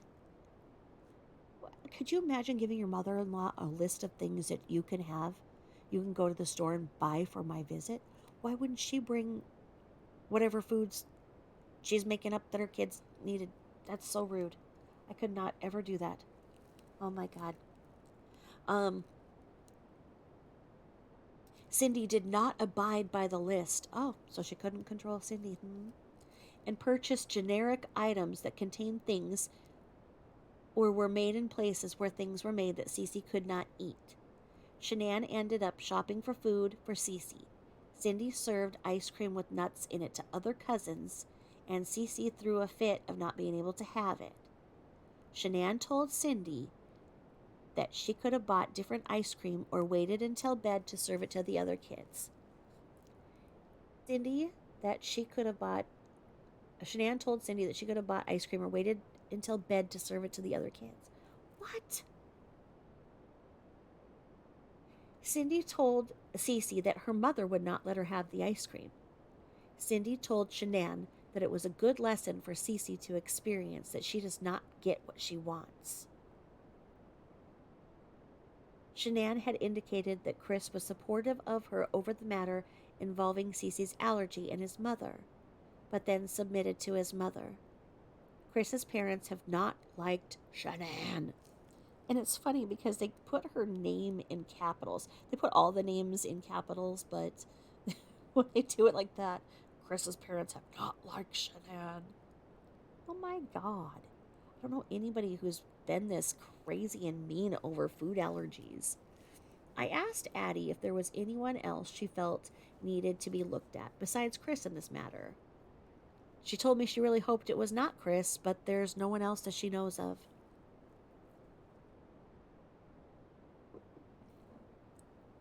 Addie told me that when Nicole got to the Watts' house, it was locked up from the inside out.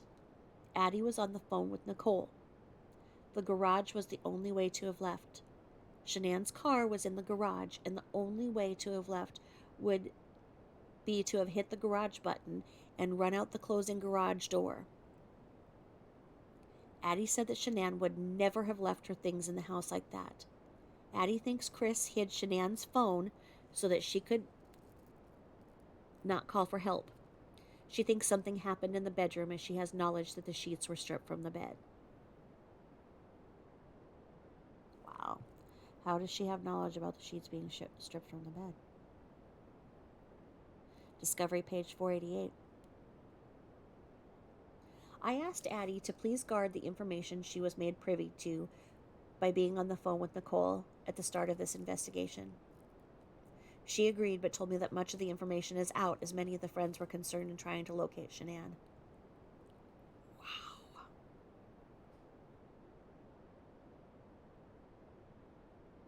That's interesting. I'm going to read it again. Because this investigator says, I asked Addie to please guard the information she was made privy to by being on the phone with Nicole at the start of the investigation. She agreed, but told me that much of the investigation information is out, as most of the friends were concerned in trying to locate Shanann. I don't know how the information about the sheets would have been made. That's really interesting. Did Nicole start blabbing it? You know what? That's how it would be. It would be that when Nicole ran into the house and saw the sheets were missing, she probably told Mama Rue and everybody else, and those are things that really should not have been talked about. But then again, the whole place should have been made a crime scene, so it's just messed up. I asked Addie about any changes in Chris and Shanann that may have mentioned. I asked Addie about any changes in Chris that Shanann may have mentioned. Chris was working out more for sure. He started with running and then incorporated lifting weights. He was really getting into fitness. Addie last saw Chris in June of 2018 in San Diego at a conference with Shanann. The time before June was in January of 2018, and his body totally transferred from dad bod to buff, in parentheses, in that time period from January to June. Addie said Chris looked amazing. Shanann never mentioned that Chris was working more or spending time away from home. Chris had always adored Shanann. Addie's husband adores Addie, and she and Shanann would joke about how truly fortunate they were that their husbands wanted to be with them and spend time with them. At dinner in Arizona, Addie wanted to talk about Shanann's relationship matters. Shanann had not told Cindy DeRousset about the matters between her and Chris, but did share with her at that time. It was known that Shanann is the one that wears the pants in the relationship, and that Chris goes along with Shanann's decisions. Shanann said that Chris made a comment recently stating he wished she would just let him hang a picture one time without telling him where it goes. Shanann replied, okay, and realized that she needed to make some changes. She had not realized that she was controlling, and Shanann wanted to change to help her marriage. The friends talked with her about trying to save her marriage. The only thing that Shanann could think of working on was possibly her being controlling, and she wanted to work on that.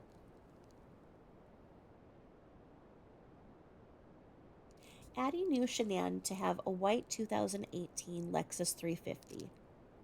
She was under the impression that Chris also drove the vehicle when they went places together. Chris also drove a dark blue work truck. Shanann never mentioned that she rode in the truck. Addie knew that Shanann was married once before, but did not know much about him. Addie stated that Shanann's ex-husband's new wife joined Lavelle a while back, and then she fizzled out. Oh my God, I didn't know that. Did you guys know that? Addie had no information about the ex-husband or new wife other than that she grew up in the same town that Shanann did. Shanann did not have benefits through Lavelle. She earns commissions, $800 a month car allowance, and a couple of trips a year paid for by Lavelle. Bullshit. Shanann never mentioned having life insurance policies. Well, her mom did. On her and the kids. Shanann told me that she has a friend that is a medium and that she believes Shanann was gone as she came to her in spirit. I told Shanann that she can have the friend contact me. She had viable information if she wants. I assured her there was no desire to contract with a medium in this investigation at this point, though. Hold on, guys, this sentence is so messed up because I think that they meant to put in Addie, but it's messed up. It says, Shanann told me that she has a friend that is a medium and that she believes Shanann was gone as she came to her in spirit. I told Shanann that she can have the friend contact me if she had viable information if she wants. I assured her there was no desire to contract with a medium in this investigation at this point, though. Addie agreed to go through her text correspondence with Shanann and forward screenshots. The phone interview was concluded at 10:21 hours. And that was Agent Stacy Galbraith on the 21st of August in 2018. I didn't know that the ex-husband's new wife started selling that too. That's hilarious.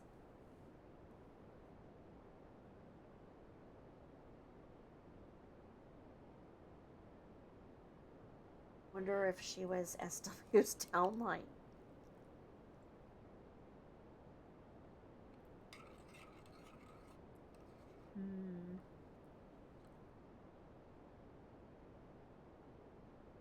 Do you guys like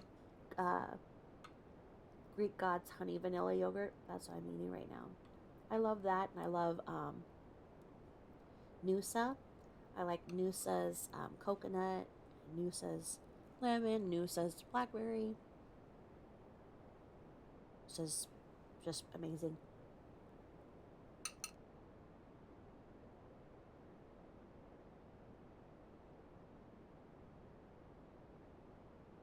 Hanging all over because I'm using my left hand. Okay.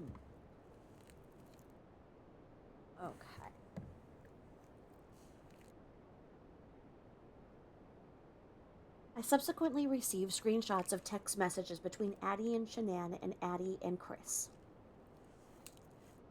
Also sent me a screenshot of an email Chris, CHIRS, responded to on 8/15 of 2018 to state that he was on a fantasy football league.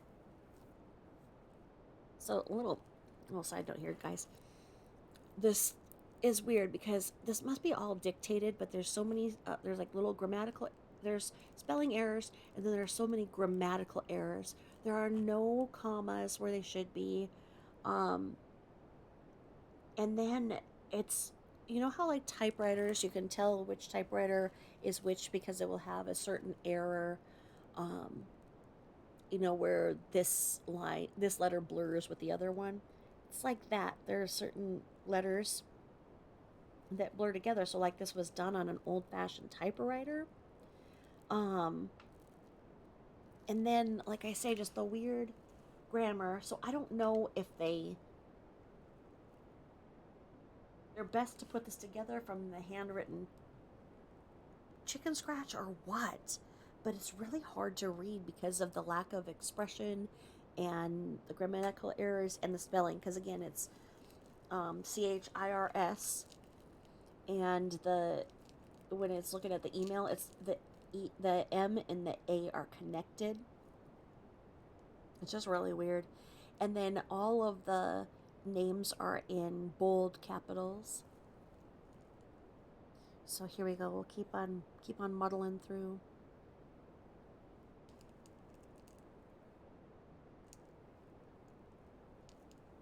Okay. Let me see here. So I subsequently received screenshots of text messages between Addie and Shanann and Addie and Chris. Addie also sent me a screenshot of an email Curse responded to on 8/15/2018 to state that he was in on a fantasy football league. Okay, so the reason why that is relevant is because this is 2 days after he has been deeply involved in the primary suspect of the disappearance of his wife and children, and he just responded to say that he was in a fantasy football league. It just seems like that would not be what you'd be thinking about, but Christopher's a bit strange. I think we can all agree on that. And then it says the screenshots are pasted below and are also attached to the supplemental report. Oh, God. Here we go. You guys ready? I'm going to shut the door.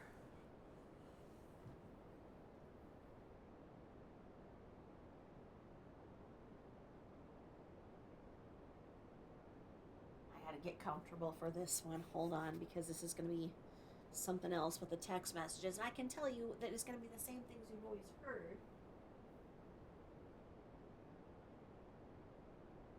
But with just a couple of things different, because that's what happens when you're saying something and you're basically saying the same thing to several different people, is that most of the things get said, but then certain people take their own connotation with it, and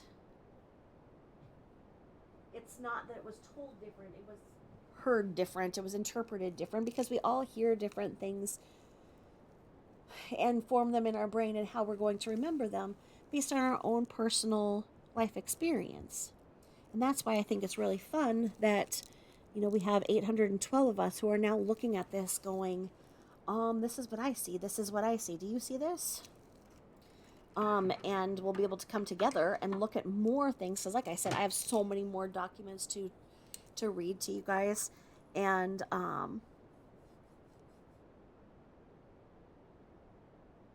I don't think that I have heard anybody else talk about, and I've never seen, certainly. So hopefully those will be new to you too. So we'll be able to just keep excavating and discovering here on Watts Island for an infinite amount of time, and definitely going into the new year. It's going to be 2023. Can't even believe that. It's going to be 4.5 years into this, this case where, they think it's solved, but I don't think it's solved. It just baffles me the more I find out about it.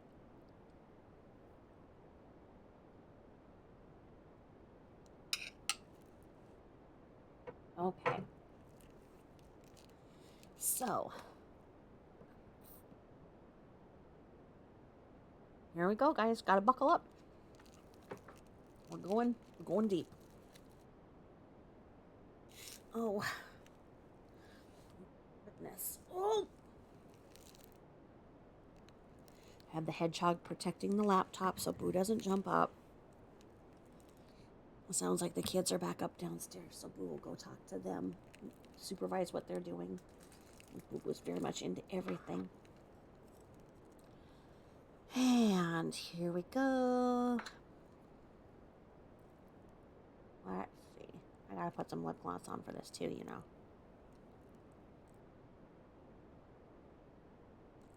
Okay.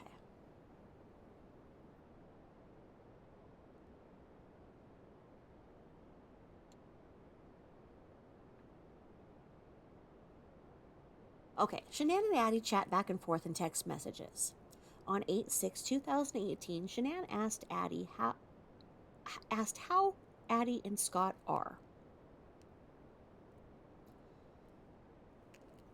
Addie says she doesn't even know where to begin. Shanann discloses that she and Chris are not well. She tells Addie it involves his parents and that she has cried every day since she has been there. Asterisk. This is when Shanann, the girls, and Chris were in North Carolina.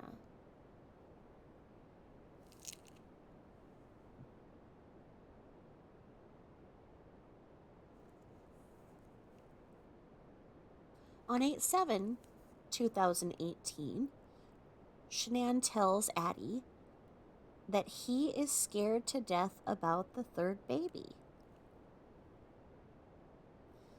is happy with just 2, and does not want another baby. Addie suggests that Chris is just scared and that it'll be fun once the baby comes. Shanann tells Addie that Chris has changed. Shanann does not know who he is. He kissed her all week. Oh God, here it goes again. He has not talked to her except for when she was trying to figure out what was wrong with him.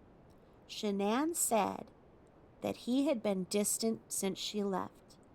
Shanann had an appointment for a 4D ultrasound and gender the following day, and she said she was scared. Shanann told Addie they have never had a problem like this in their relationship ever, and this was total left field. He has not asked about Shanann or the baby, though Shanann had been vomiting the other day. Shanann texted what Chris texted her. I don't know where my head is at. I will fix it, though. Shanann was concerned that Chris really does not love her anymore, and that the following day would be 8 years since they started dating.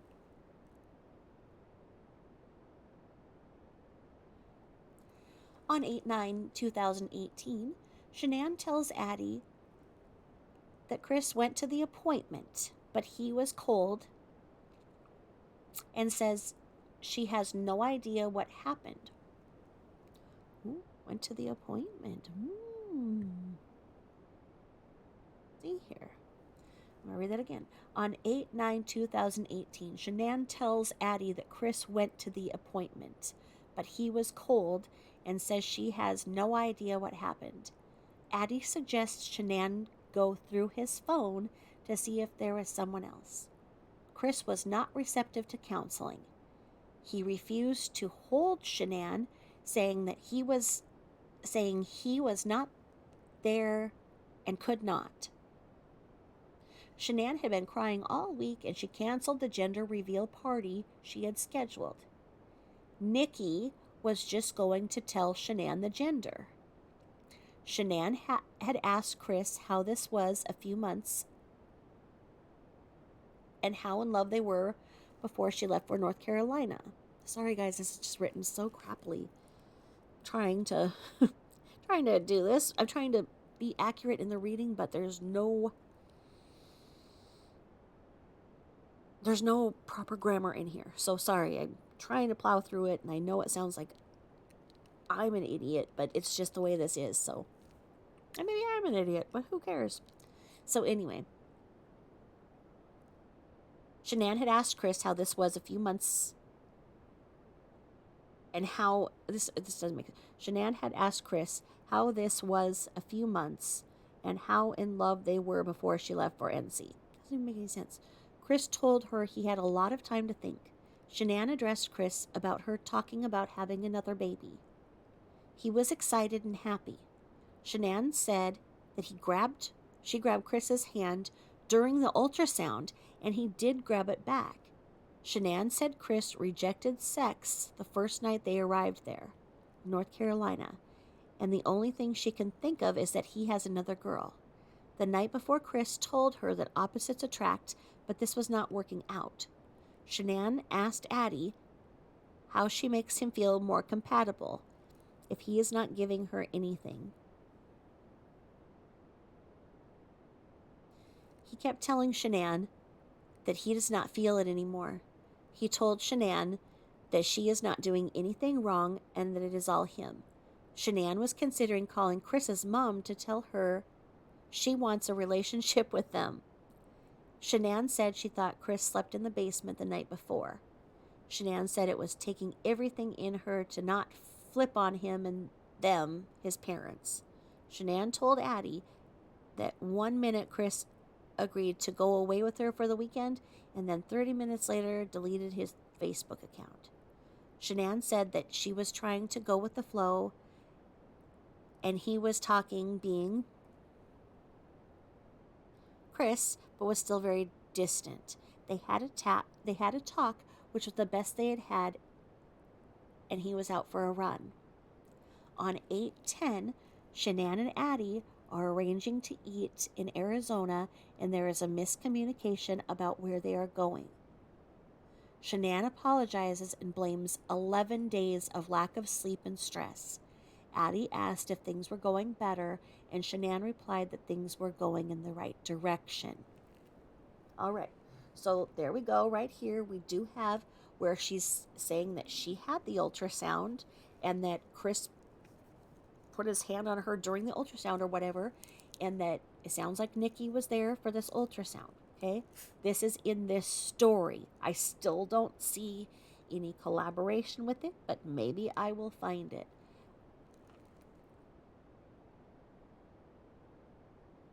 So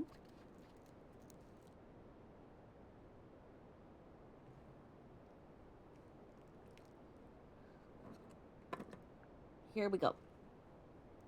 We have the screenshots. We've got the screenshots.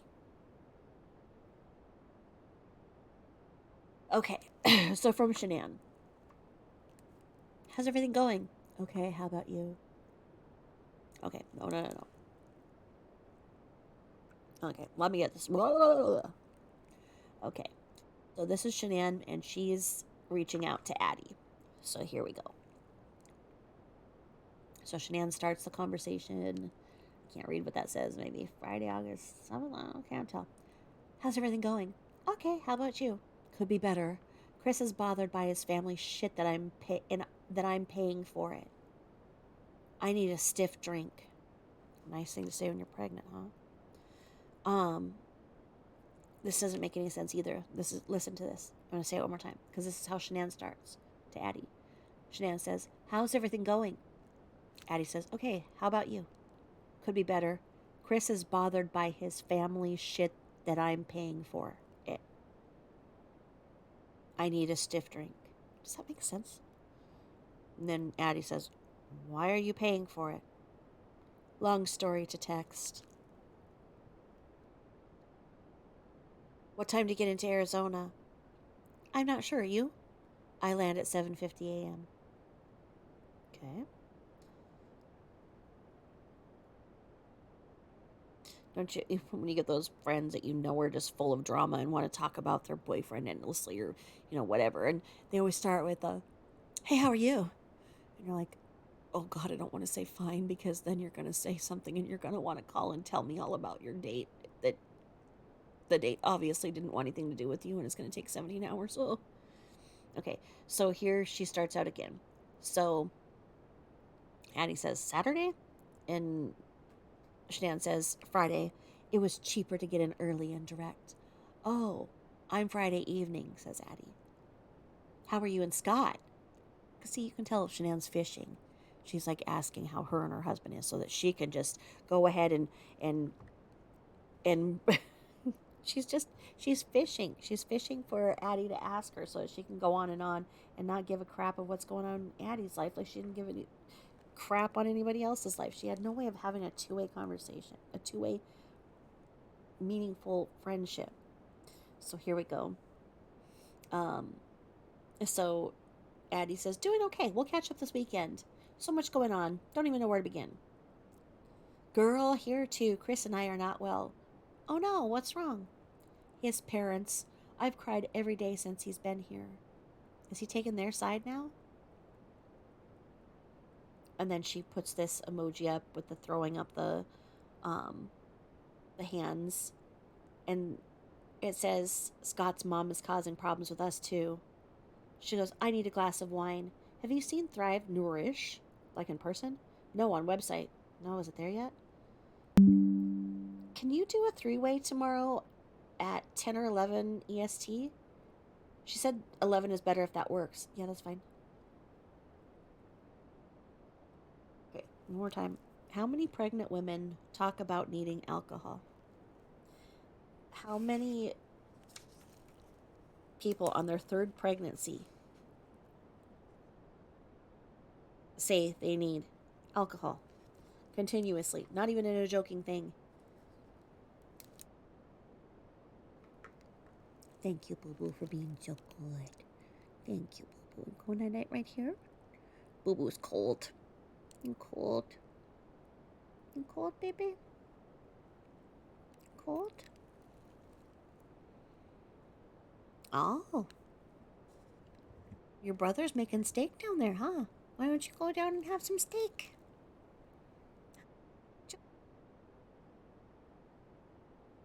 Go cook with them? I smell steak. I think your brothers just got home and made something to eat. We'll go eat with them? No? Okay. So then it goes to Shanann. Chris told me last night he's scared to death about this third baby, and he's happy with just Bella and Celeste and doesn't want another baby. And she says he's just scared. Everything will turn around once the baby comes. Addie, he's changed. I don't know who he is. Fine, not fun. What do you mean? He hasn't touched me all week, kissed me, talked to me except for when I'm trying to figure out what's wrong.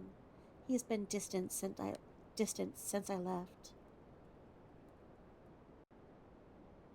What's the deal with the parents? Maybe he's distant because of that. Was he on board with you leaving for that long? Could he be resentful? He said they apologized and they didn't come to Celeste's party because they were scared of me. That's bullshit. If you are sincerely sorry and love your son and grandkids, you reach out and you say that. He was totally on board. We decided it together. Quality time with everyone. I'm supposed to go tomorrow for 40 ultrasound and gender reveal next Saturday. I just want to cry. We've never had a problem like this in our relationship. No joke, never. This is total left field. He was submissive to his parents again last night as usual. He hasn't asked me once about how I'm feeling or the baby. I was vomiting the other day so bad, and he just existed. I don't know where my head is at all. I will fix it though. What he texted me. Ah, honey, it'll be okay. Just give him time. He's adjusting to the idea of the baby. He's scared. He shouldn't be doing this to you, but he's a good guy. He'll fix it. What if he really doesn't love me anymore? Not possible, honey. He loves you. Tomorrow is 8 years since we started dating. Could you be oversensitive? He said we're not compatible anymore. He refused to hug me.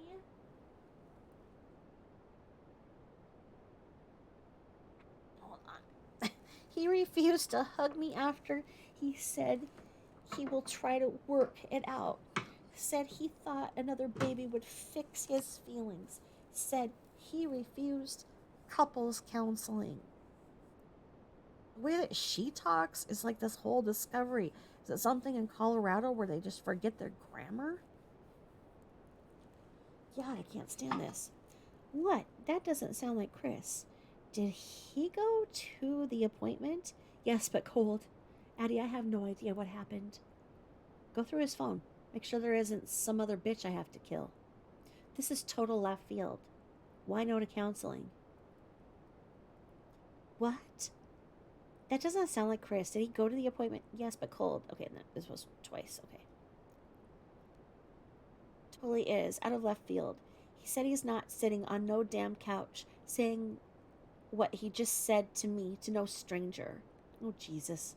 I found someone in our area, and if anything, this baby and kids deserve him to go. Is this his parents' influence? He refused to hold me, said he's not there, he can't. And then she did another emoji of herself throwing up her hands.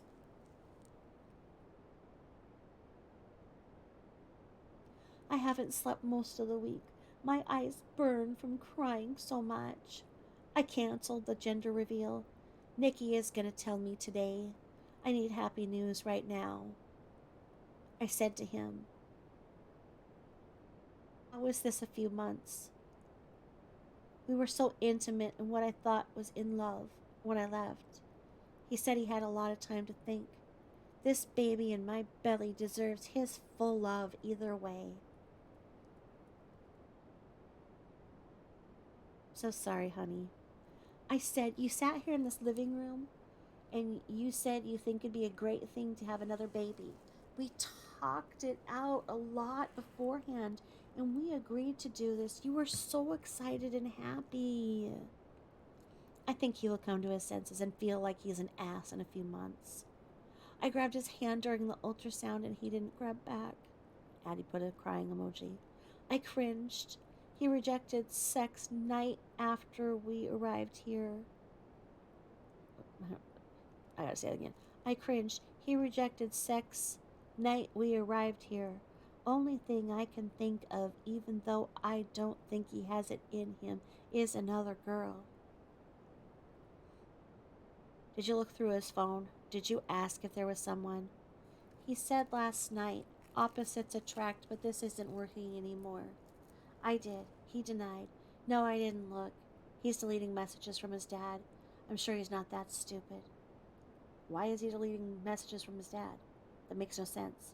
Any of this. It's not Chris. He lives and adores you. At beach, they wanted to see him and kids, and he told him he couldn't break away. When that was a lie, I fined him 3 times to go, but kids were not going. He said, no, I want to be with kids. Girl, so I thought the whole world. Girl, so I thought, and the whole world. I am ducking clueless right now. I don't even know what to say or do.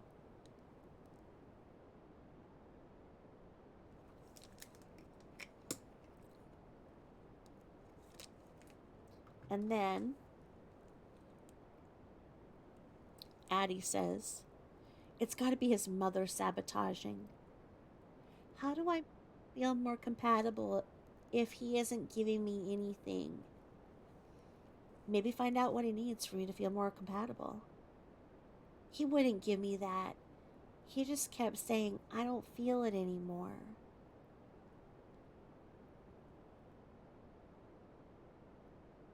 Do what he is saying? He wants a divorce? What the fuck? He said he don't know, and I'm not doing anything wrong. It's all him. I said, do just like that you're done. No trying to work it out. Divorce? He said, well, not like tomorrow. And Addie says, I'm going to kick his ass. What the fuck? And she says, I don't know if I suck it up again and call his mom today. In parentheses, tape a call.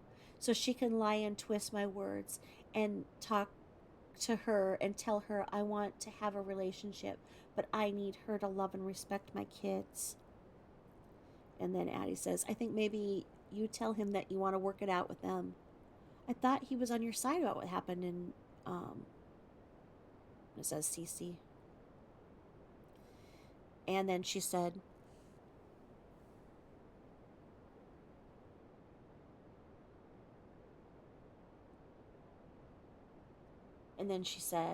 I did last night because I thought maybe that's the only thing that happened while I was away. I told him I'd been sucking up my feelings when they throw their jabs at me for him. But when it came to putting our daughter's life in danger, I said I want to continue to have a relationship with them, but they need to love, respect, and care for him and the kids better. Better he is. But then he said at beach, I put a dagger between him and his dad. His dad is the only one that didn't come to her party. He's the one that didn't make contact with his son, and he's the one that blocked us on Facebook, not me. He slept in the basement, I think, last night. It's taking everything I have to not flip on him and them, like every ounce of my body. I know, honey. It won't help, though. Call me later this morning. Try to get some rest. Okay, I love you. Have migraine and face hurts from crying. Can't sleep. Thank you for listening. This'll all be okay. Love you. I'm sorry, though. I hate seeing you go through this. I'm excited to see you tomorrow. I need to be surrounded by happy energy. Me too.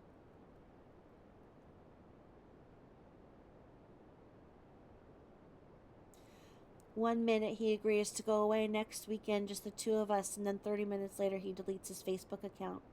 What the heck? And then she does the throwing hands up emoji again. She says, "What time do you leave Sunday?" Shaking my head.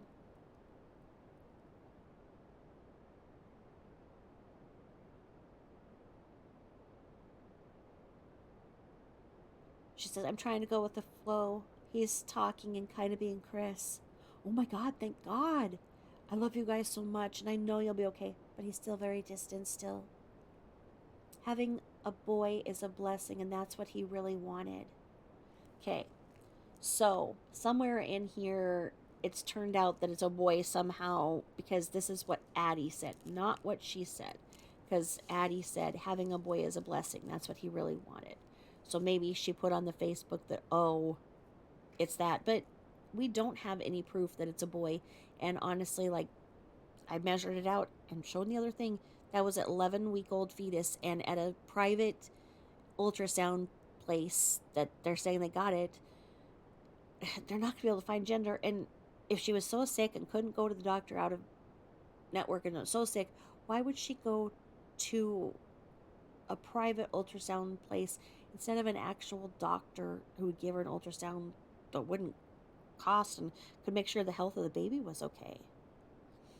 And because I think that she was lying saying it was a boy because that's the only thing that would hold her marriage together, but she didn't know. So anyway, like I say, Addie said having a boy is a blessing. That's what he really wanted. And then she says, "Tonight has been the best talk yet. Sorry, I was trying to give him full attention. He's out for his run now." And then there's like a picture screenshot, and it says, "It has arrived." And I think it's something about Lavelle or whatever. And then Addie says, "We are here, me and Sin, headed to the restaurant now." And then she says, "We are about 30 minutes behind, fell asleep. Do you want to just get something later?" "No, we're starved, but we can eat after too, lol. Sounds good. Are you coming?" "No. I thought you said later. Sorry I'm out of it. Are you okay?" "Oh, damn, I'm sorry. I mean, we can go later too." "Yeah, just long 11 days of lack of sleep and stress." "Things any better?" "Yeah, going in the right direction. Yeah. Oh my God, yeah." And then she has this picture, and it shows her 15 weeks baby the size of an orange, and it has her standing to the side looking very pregnant, because she's holding her stomach, and she's got quite a distinguishable butt.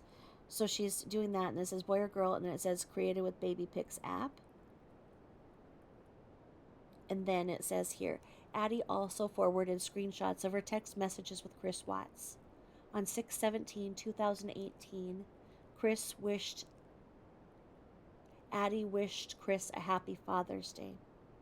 On 8/13/2018 at 12:31 hours Mountain Time, Addie asked Chris if Shanann is okay and told him that everyone is worried. She told him it's not like her to not respond and they have not heard back from her all day. Chris replied that she went to a friend's house with the kids.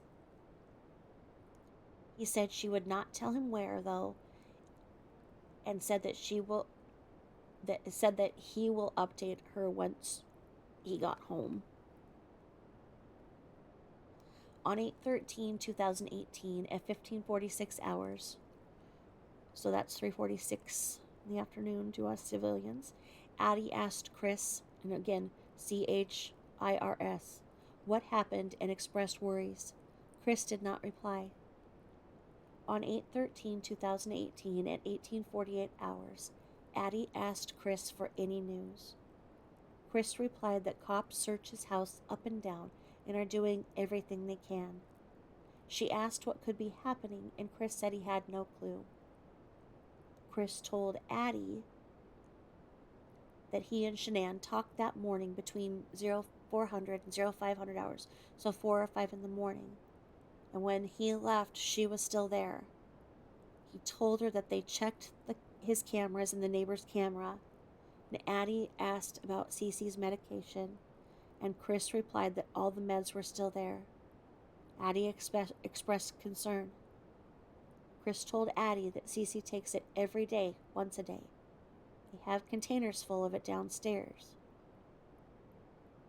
Why would they have containers of it? On 8/14/2018, Addie texted Chris to say that she thinks people need to be out searching and asked if police mentioned search parties. He replied there were no search parties and that they told him not to just go out driving because he would not know what to look for. He told Addie that there was still a chance in his mind that she was with someone he did not know of. He said he really hoped that was the case. He told her that the police have seen footage from cameras. He said he hoped they were all safe together. At 12:56 hours, he texted he was talking with news crews that bombarded him all at once, and he said he wanted to get everything out there. He said that dogs swept the house for scents. At 19:21 hours, so 7:21 in the evening, Chris told Addie he was talking with the FBI then. He replied on 8/15/2018 at 007, so 7 minutes after midnight, that he had just got done with the FBI and they have the case now. So yeah, so the FBI had the case by midnight on 8/15, so that meant that they had it on 8/14. So that meant that the FBI was on it within the first 24 hours. And then this is the Happy Father's Day text, and it says, Happy Father's Day, Chris. Thank you. Tell Scott the same. Will do. And then we come over to where they hadn't talked to each other since Father's Day, and it says, hey, Shanann, okay? Everyone is worried. It's not like her to not respond, and we haven't heard back from her all day. And this is where Chris says she went to a friend's house with the kids. She won't tell me where, though. When I get home, I'll update you. Okay, thank you, Chris. Praying for you all. Love you guys. Thank you. Chris, what is happening? I'm so worried. And then she says, any news? I'm beside myself. Chris says, cops searched my house up and down. They're doing everything they can. And she says, oh my God, what could be happening? And he goes, I have no clue. It just doesn't make any sense. Have you checked with that row of houses behind yours to see if anyone has seen her? And he says, no sense at all. Most of them are not sold yet. They're all empty. So she wouldn't have gone out that way. When did she tell you she was going to a friend's? And he says, when we talked this morning, it was between 4 and 5 a.m. When I left, she was still here, though. Addie says, I'm so sorry for so many questions. I'm sure you're being bombarded with questions. I'm just so worried. She wouldn't leave the kids without their medicine and car seats. Do you guys have an alarm? And Chris says, it's okay. Yeah, we checked my camera and the neighbor's camera. And Addie says, how are you holding up? And she says, hanging in there. Some of my friends stopped by to keep me company. And Addie says, what about Cece's medication? I'm worried about her. And Chris says, all the meds are still here. And she goes, oh, Chris, this is so scary. Cece needs that medication, doesn't she? Every day. And Chris says she takes it every day, once a day. We have containers full of it downstairs. I mean, and side note here, like, if like for me, the medications that I take daily, I keep a spare in the car and in my purse, in my husband's vehicle, in my overnight bag. So it's like, um, if my children were on something like that too. Well, I mean, we had like our inhalers everywhere too. So, I mean, it's not like anybody was diabetic, like they said. And then Addie says, I think people need to be out searching. Have the police mentioned search parties? And he says, no search parties. They told me not to go out driving because I would not know what to look for. And Addie says, we need to start looking. Are you thinking there's a chance that she is with a mystery friend? And do the police have the neighbor security footage? And Chris says, there's still a chance in my mind she's with someone I don't know of. I really hope that's the case. The police have seen all the footage from the cameras. And Addie says, I'm praying so hard. Did they see anyone come and get them? What about an Amber Alert for the kids? All right, I'm going to talk off to the side. The police did. The police were canvassing. The police canvassed all those areas that first night.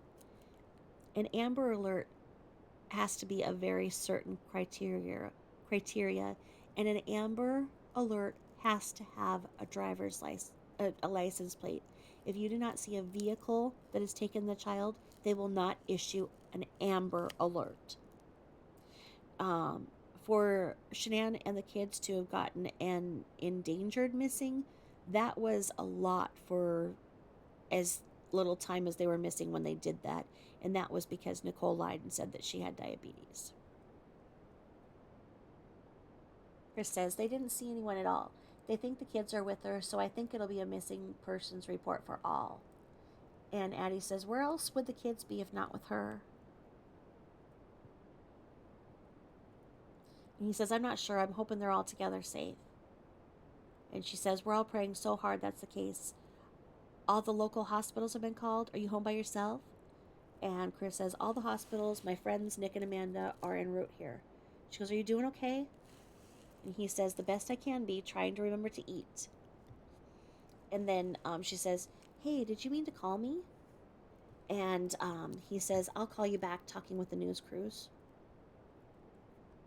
They bombarded me with everything all at once. I want to get everything out there. And she says, oh, Chris, I'm so sorry. Is there anything I can do? He says, not right now. Dogs swept the house for cents. It's about time. Any news? Have they said what the next steps are? And then he says, they're searching, and Good Morning America has contacted my sister. Addie says, oh, wow. So is she going to give an interview? And he said, they said no comment. If it's a New York number, that's them. I know you used to work there, so you may have a few people that call you from there anyway. She says, I can't imagine what you're going through. Stay strong. You'll get through this. He says, I'll stay as strong as I can. And then Addie says, are you a believer in prayer? And Chris says, always. And she says, okay, I thought so. We are praying over you and Shan and the girls. Have the police offered any recent updates?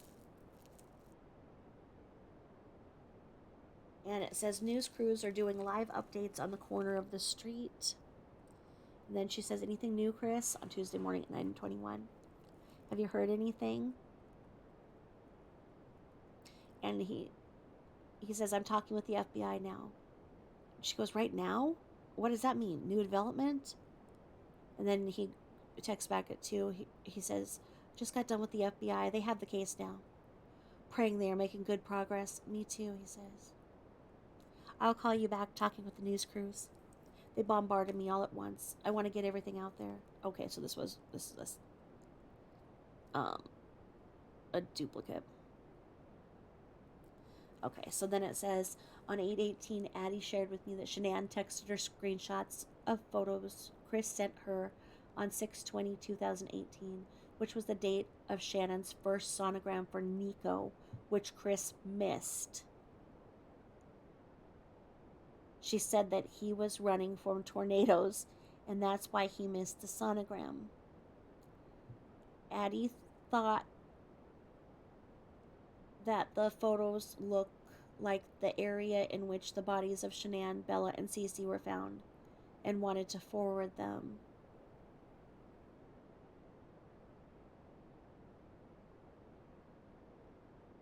Okay. This is weird. This is another weird thing. So many weird things in this one.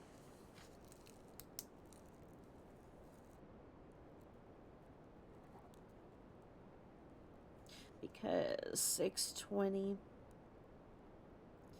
Yes, when that one thing where she said that she was going to go get the ultrasound and she took the girls out, or I think she just takes Cece out and was talking and said that they were under a tornado warning. They're like, why are you going to go for this ultrasound if there's a tornado warning? And Christopher can't even get there because, he's chasing a tornado. So I'm going to read this again. It says, on 8/18/2018, Addie shared with me that Shanann texted her screenshots of photos Chris sent to her on 6/20/2018, which was the date of Shanann's first sonogram for Nico, which Chris missed. She said he was running from tornadoes, and that was why he missed the sonogram. Addie thought that the photos looked like the area in which the bodies of Shanann, Bella, and Cece were found, and wanted to forward them.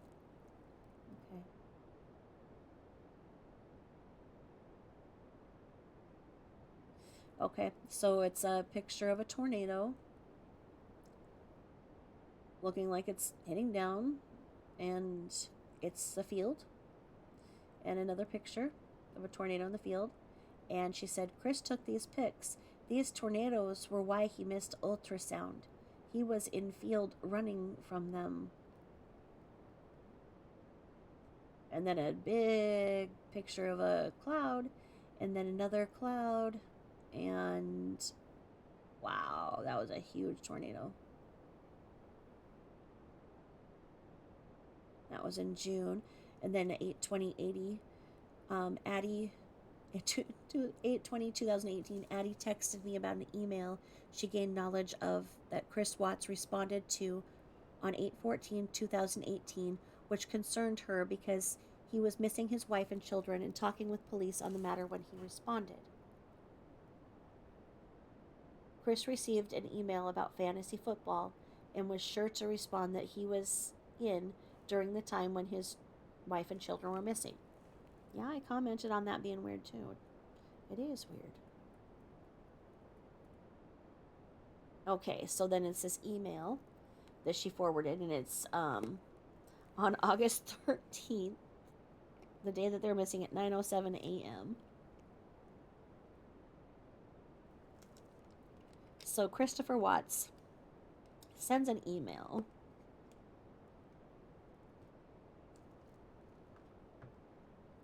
That says, I'm in. Sent from the iPhone at 9:07 a.m.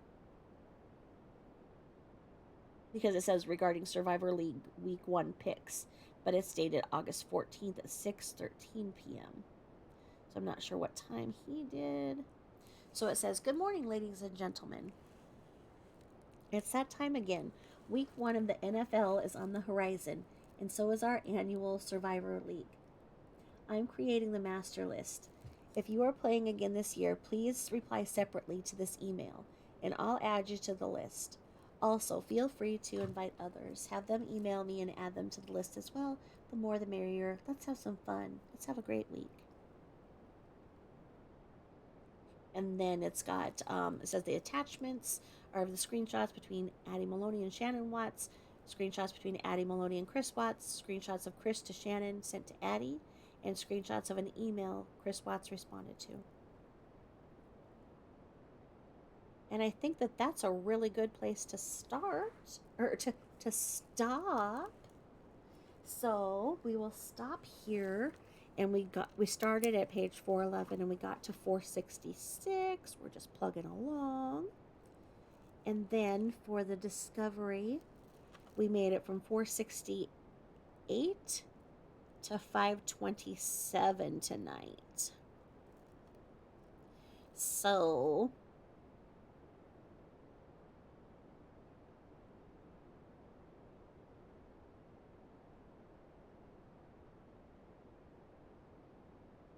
there we go. So when we pick back up, we will begin on page 467 of 1960, And we will begin on that page 527 on the discovery. And once again, I thank you all for listening. I'm over midnight now, so it's Christmas Eve, the day of Christmas Eve. So, Merry Christmas, everybody. We're getting there. Hold your littles and your bigs close. Be present.